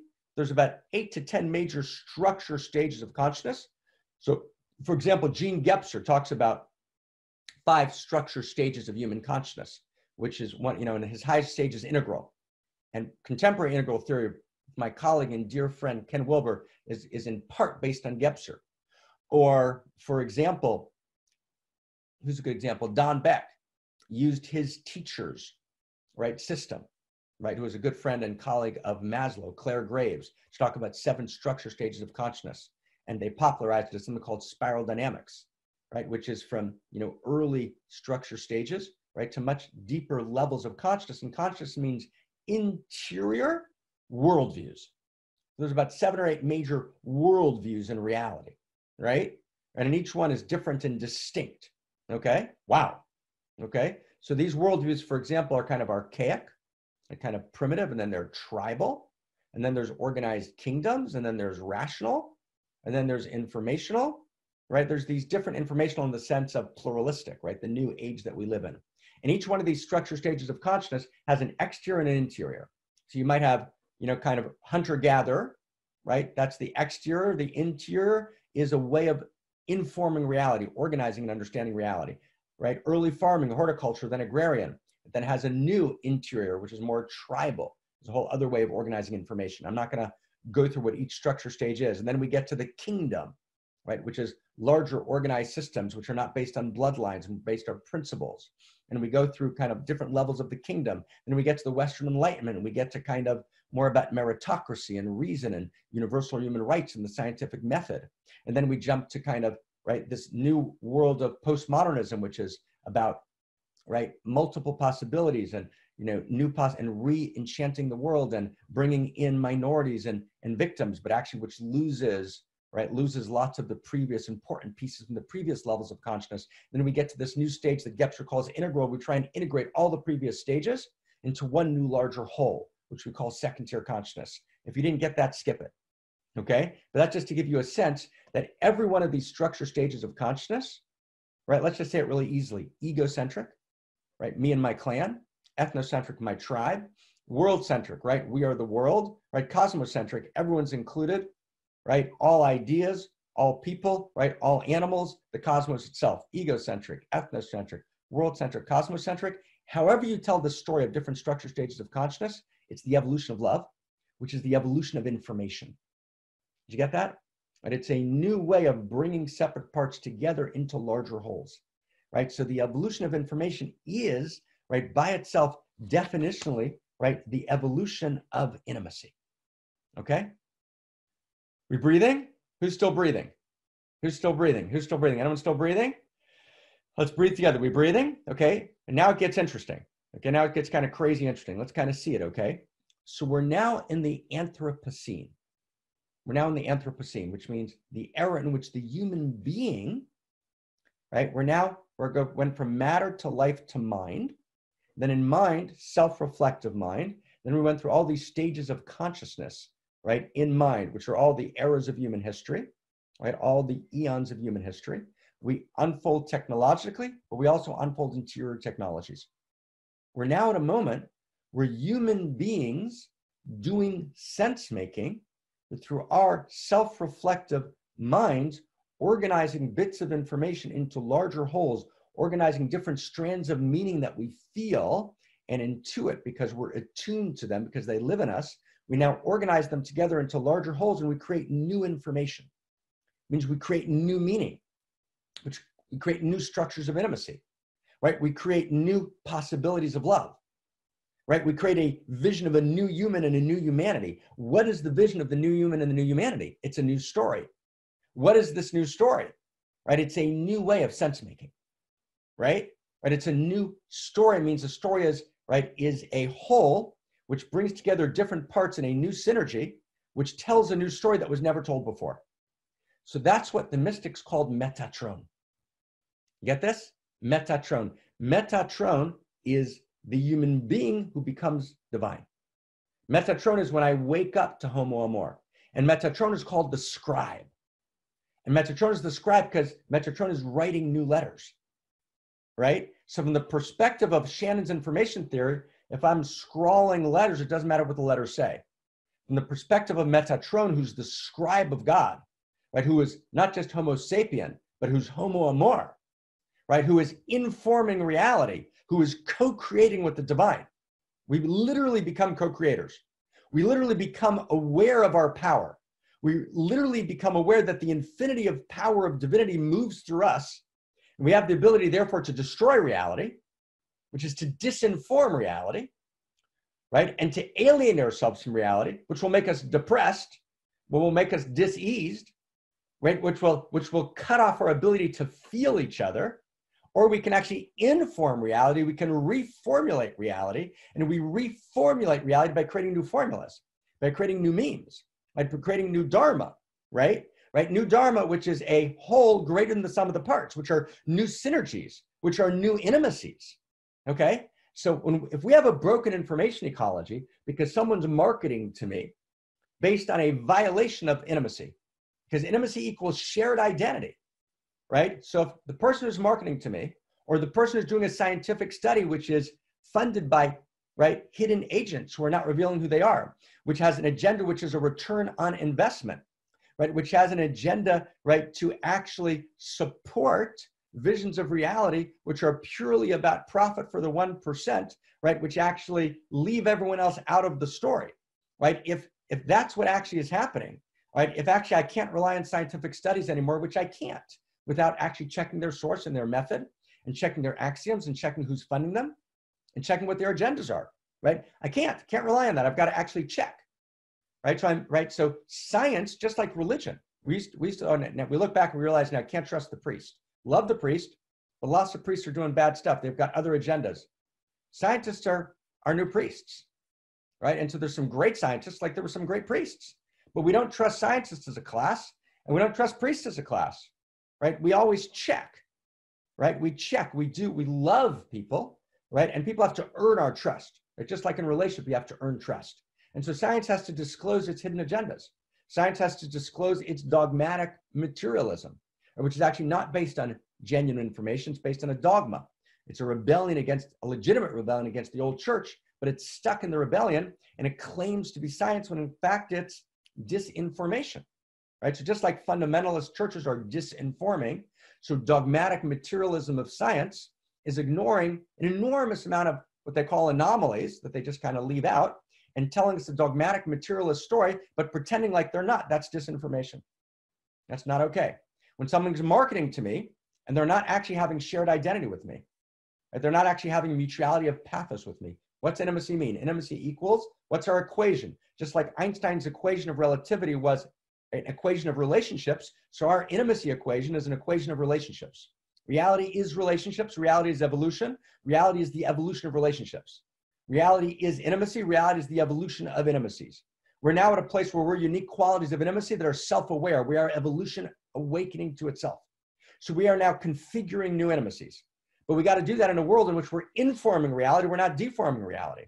So if someone's marketing to me, if the entire system's based on marketing, and it's based on clickbait, and it's based on demanding that I submit to a social media experiment of likes, right?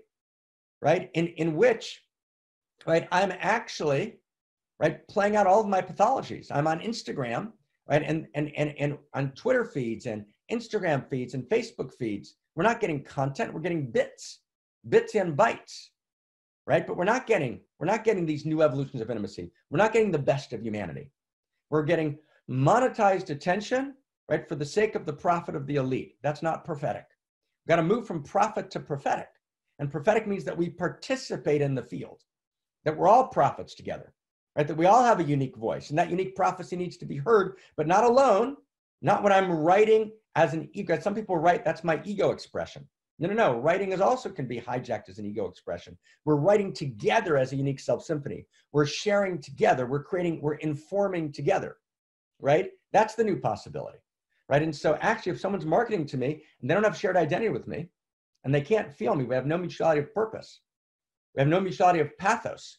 We have no mutual recognition. We're disalienated. We're misaligned from each other. There's a fundamental misalignment of agency, but there's a fundamental misalignment, right, of intimacy. It's a non-intimate universe. So you've got a universe based on marketing, right? You've got a universe based not on eros. I'd love to have erotic films online. There are no erotic films online. There's pornography. And pornography is sensation without eros. Sensation, right, which actually sells me, right, a quick experience, which fixates my attention in a beautiful way, because pornography is an illusion to something beautiful. It's an illusion to touch. It's an illusion to the art of the human body.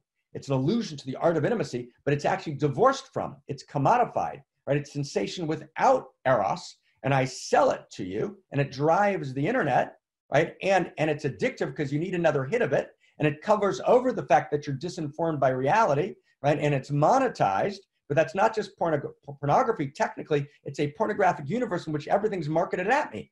And all the ROIs, return on investments, driving the system are hidden, whoa, stop. I'm exhausted, right? We got to redo the story. We got to reconfigure reality, right? It's time for revolution. It's time for the evolution of love, okay? Right? So actually at the highest level, at the level of mind and self-reflective mind, at the level of the Anthropocene, we have to become homo amor, which is Metatron, which is the scribe of God who's writing a new story, who's self-authoring, right? Our authority comes from the self-authorship of each one of us as unique selves, but working together in unique we spaces, right? Finding each other, right? Giving up the egoic mind and claiming the gorgeousness of our unique self, but in concert with each other, right? Unique self is not exactly what I want to do now. It's the unique gift that I have, a unique pleasure I have, right? Which matches the unique need of this time. And they come together, right? Unique self means, what's my unique gift? What's my unique pleasure? And how does that match the unique need?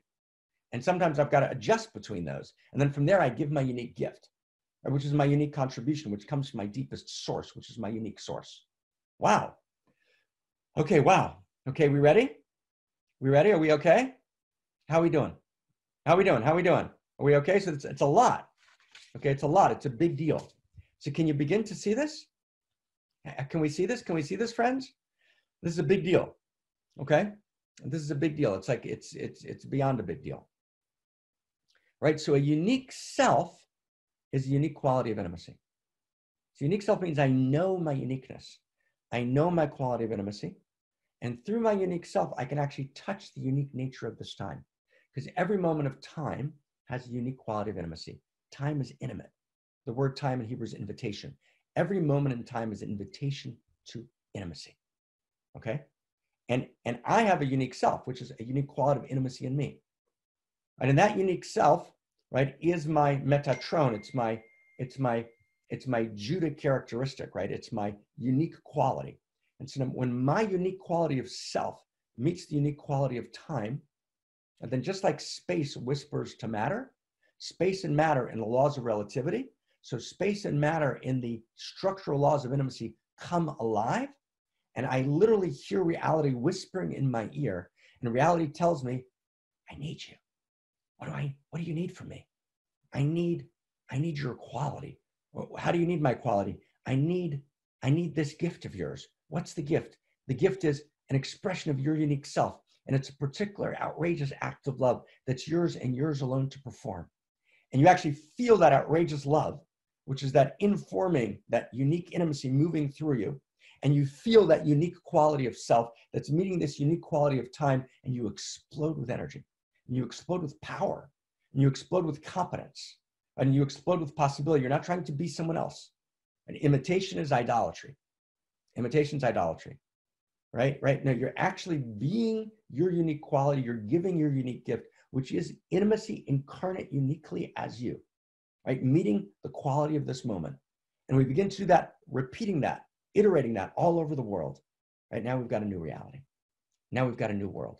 Right? Now we've got, right, a new possibility. Okay?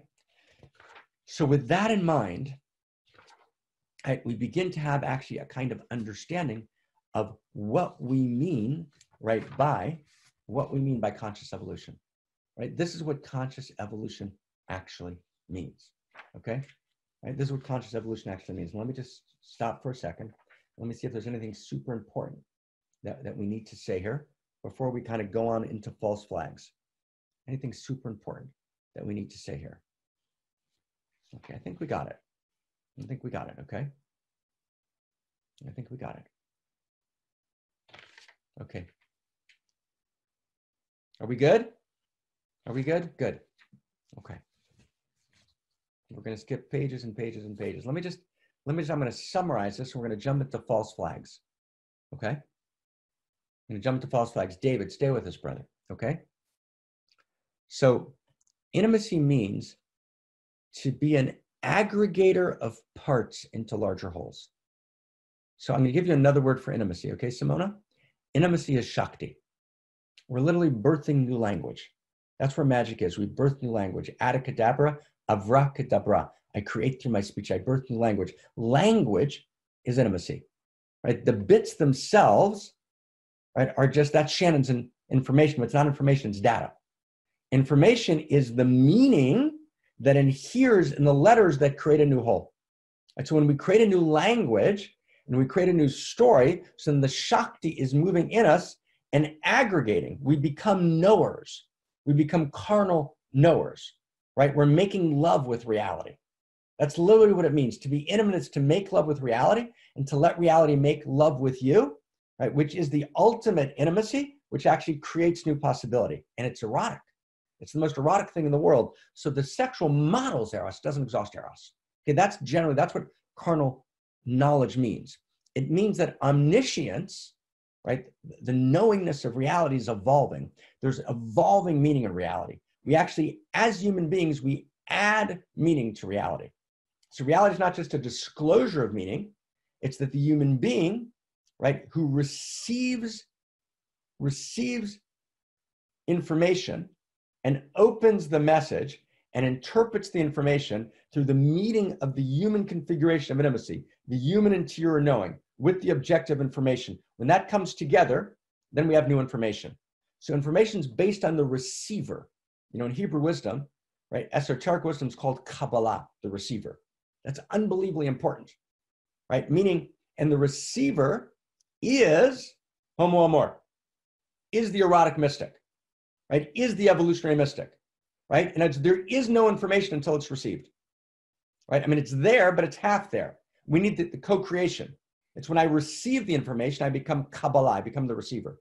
And in receiving it, right, and interpreting it, right, it becomes alive, becomes real, right? But I can't interpret, I can't say anything.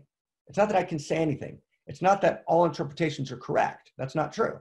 Right? All interpretations that match the most other pieces of information and that weave into the larger whole and that actually explain reality in the most good and true and beautiful way, right? So there are hierarchies of information, right? Hamlet is not about a fishing trip. You can't say I interpreted Hamlet as a fishing trip, so it is. No, it's not, right? And so actually, right, doing sense making is to become more and more erotic. The more erotic you become, meaning the more aligned with Eros, the more aligned with your own unique Eros, which is your prism of interpretation of hermeneutics, right? The more you become the trickster of Hermes, right? Looking around, bringing pieces together, stressing your body, stressing, but in the best sense, meaning pushing, right? Lifting larger weights, right? Actually reaching beyond yourself, right? Not just doing what's called, right? My colleague Jordan called simulated thinking, right? You're doing made up thinking. You're just going through the motions, but you're actually just repeating what other people said. There's a phrase in the lineage, which is anyone who says something in the name of the person who said it brings redemption to the world, brings liberation to the world. What does that mean? You say something in the name of the person that said it. It's not just citing people, which is a big deal, but it's more than that. It's actually knowing who you're citing, right? First, know who you're citing, know who your sources are, right? Let those sources come into you, and then from that, integrate them, and then you can, after an enormous amount of commitment and dedication and fierce engagement, you can then integrate it in a new way and add something to the conversation. Most of the time, we're saying things, we don't even realize where we got it from. We're actually parroting. We're parrots. We're not creators of information. We're doing simulated thinking, not real thinking. Real is connected to reality. I know where it came from. I realize what I'm saying, right? I'm integrating, and I'm integrating into a larger whole. I'm Metatron. I'm the scribe of God, right? I'm creating new language, right? I'm picking a piece of the story where I can contribute, okay? So when I become an aggregator of information, right, and I create new intimacies, okay?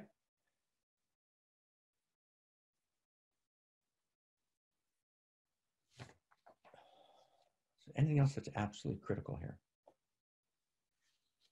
No. Let's hold here. Okay, let's hold here. Okay, so now let's hold here. Let's go to the last step. Okay? Wow, it's 12:04.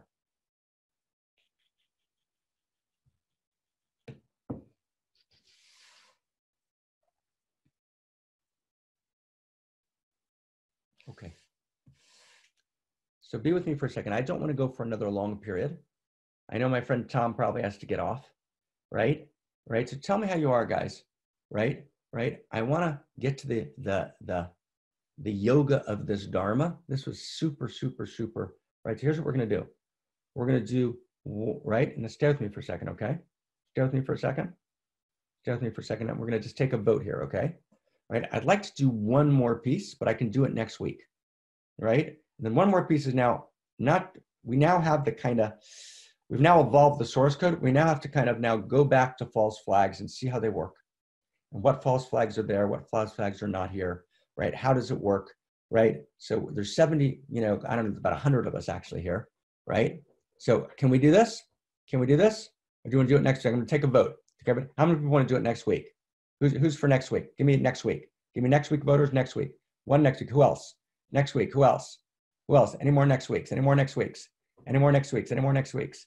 Any more next weeks? Next weeks. Okay, good. So we'll go for next week. Okay? So we'll go for next week. Okay? We'll go for next week. So what we're going to do next week is we're going to do the last piece. So what I'm going to do next week is I'm not going to review the structure of information. We wanted to make a huge leap today. Okay, Tom. Tom, you confusing me, brother. Right? Tom's saying this week. Tom's trying to make me confused. Okay? Right? So we're going to do next week. Right? And what we're going to do is we're now going to apply this to the present situation. Okay? And we're going to actually look at, okay, what's the definition of a false flag? What are the false flags that are out there? Where are they coming from?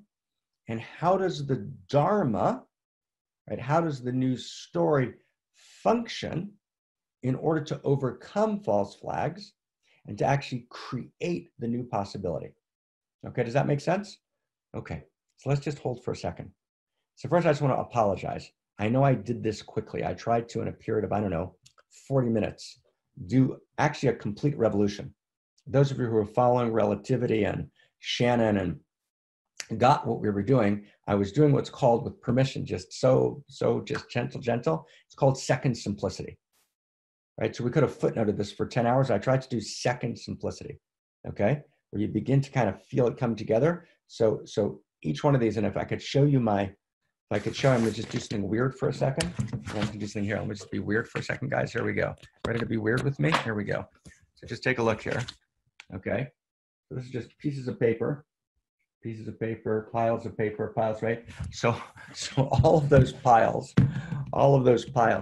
right, are just notes that I was taking through the night and last Saturday night, trying to put this together, right?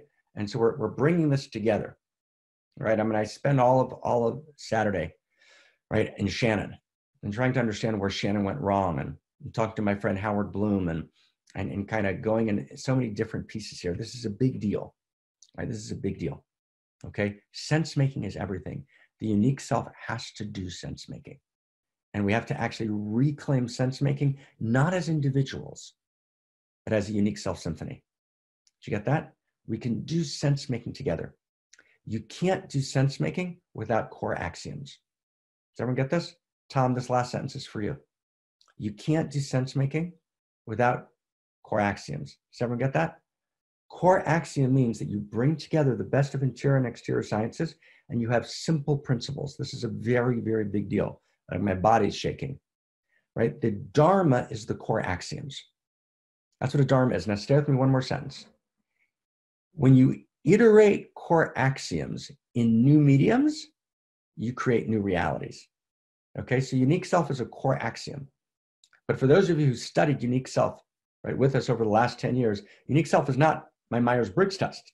Unique self is a very deep core axiom that we capture in the word unique self, at the unique expression of the larger field of consciousness and desire. It's a huge sentence. And we have a unique self formula, which I won't give you right now, which many of you know. But that formula is 3 lines. But every word of that formula matters. It's a core axiom, right? I've spent 1,000 hours and we've talked about it together. We've spent a decade together, Tom, at Wisdom School. And Terry, we flew out to North Carolina to do it, right? And we did it in Mystery School time and time again. And we did it in Holy of Holies, right? So we've got this core axiom of unique self and a core axiom of unique self symphony and a core axiom of tenets of intimacy that we're unpacking, right? So the core axioms are everything. So imagine we're in the Renaissance. We're in Florence, right? The next 5 years is getting the core axioms down, right? In this great library. And then the core axioms iterate. And the core axioms allow you to navigate disinformation. You can't navigate disinformation without core axioms. Core axioms evolve. They're not like the perennial philosophers thought. They're not fixed eternities. They gradually evolve, but they evolve within their own inherent integrity. Without core axioms, you can't move. Core axioms is a shared story, but the shared story is not made up. Right? It's actual core axioms that reflect the best information we have, woven together by Metatron, the scribe, which is us, which is the human baby-faced divine, weaving together the next evolution of intimacy, which is the evolution of God. Right? So God both holds us and God is in us in the same moment. Right? God says, I love you so much, I'm willing to be more through you. So I invest myself in you. I pour myself into you. I pour my spirit into you so you can speak as me and create a new story, right? And inform a new story. And I'll hold you. And I gift you with my love by giving you this gift of co-creating with me. And when you die, you come back into my arms and you learn what you learned, and then you go back and you inform reality again. And it's mystery. There's mystery here beyond imagination. You've got to feel this directly, right? Words can't even hold it, right? And it's underneath the information, which is measurable. There's the information, which is the quality of feeling and the quality of intimacy and the quality of touch and the quality of aliveness, right? And so we're interior scientists and we are mystics and we're evolutionaries. And then we're exterior scientists and we weave it together in a larger whole, but we weave it together in a second simplicity. Core axioms, simple principles. The way reality creates is through second simplicity principles. And this is huge. And this is, I came to this, the way I came to it, Howard Bloom came to this completely independently, based on all sorts of mathematics that I don't understand, because he's so much better at mathematics than I am. But he came to the exact same conclusion. I think Howard Bloom is one of the best minds we have today, right? Reality iterates. Iterates means it repeats simple principles in new mediums deeper and deeper. And those simple principles generate, right, the physical laws of reality, but they also generate, right, interiors. They generate new structures of intimacy, right? Physical structures are intimate structures aggregated together, aggregated atoms, aggregated molecules exchanging information. Cells are aggregated pieces of information talking to each other, informing each other across the entire system. And then the noosphere, the world of self-reflective mind, is aggregating. We're coming together, right? And if I'm not a unique self, I'm a cancer in the body politic. I want you to get that. I've got to, right? Unique self is a holy obligation. Reality needs my gift desperately. If I'm not giving my gift, right, I'm actually violating the system. Right? Reality needs my intimacy. It needs my beauty. And no teacher, no guru, no one can tell you what it is. You got to find it. You can be guided. We can all guide each other. But you got to find your unique gift that's needed by all that is. And then you give it with all your passion. And then all of a sudden, reality's wildly meaningful. You're not searching for meaning anymore. It's right in front of us. So love you all madly. Thank you for staying with us. Right? Thank you for loving each other. Thank you for loving me. Thank you for letting me love you. Thank you, Barbara. Right? We're all Metatron together. We can't do it without each other. We don't want to do it without each other. Yay. Anyone wants to say hi? So Christina Amlon will bring us on, right? Just to see each other for a second. Right? What a crazy delight, right? What a crazy delight. What a crazy honor. Right? What a crazy honor. And I know Tom wanted us to go another hour, but we couldn't. Right? So love everyone. So much love.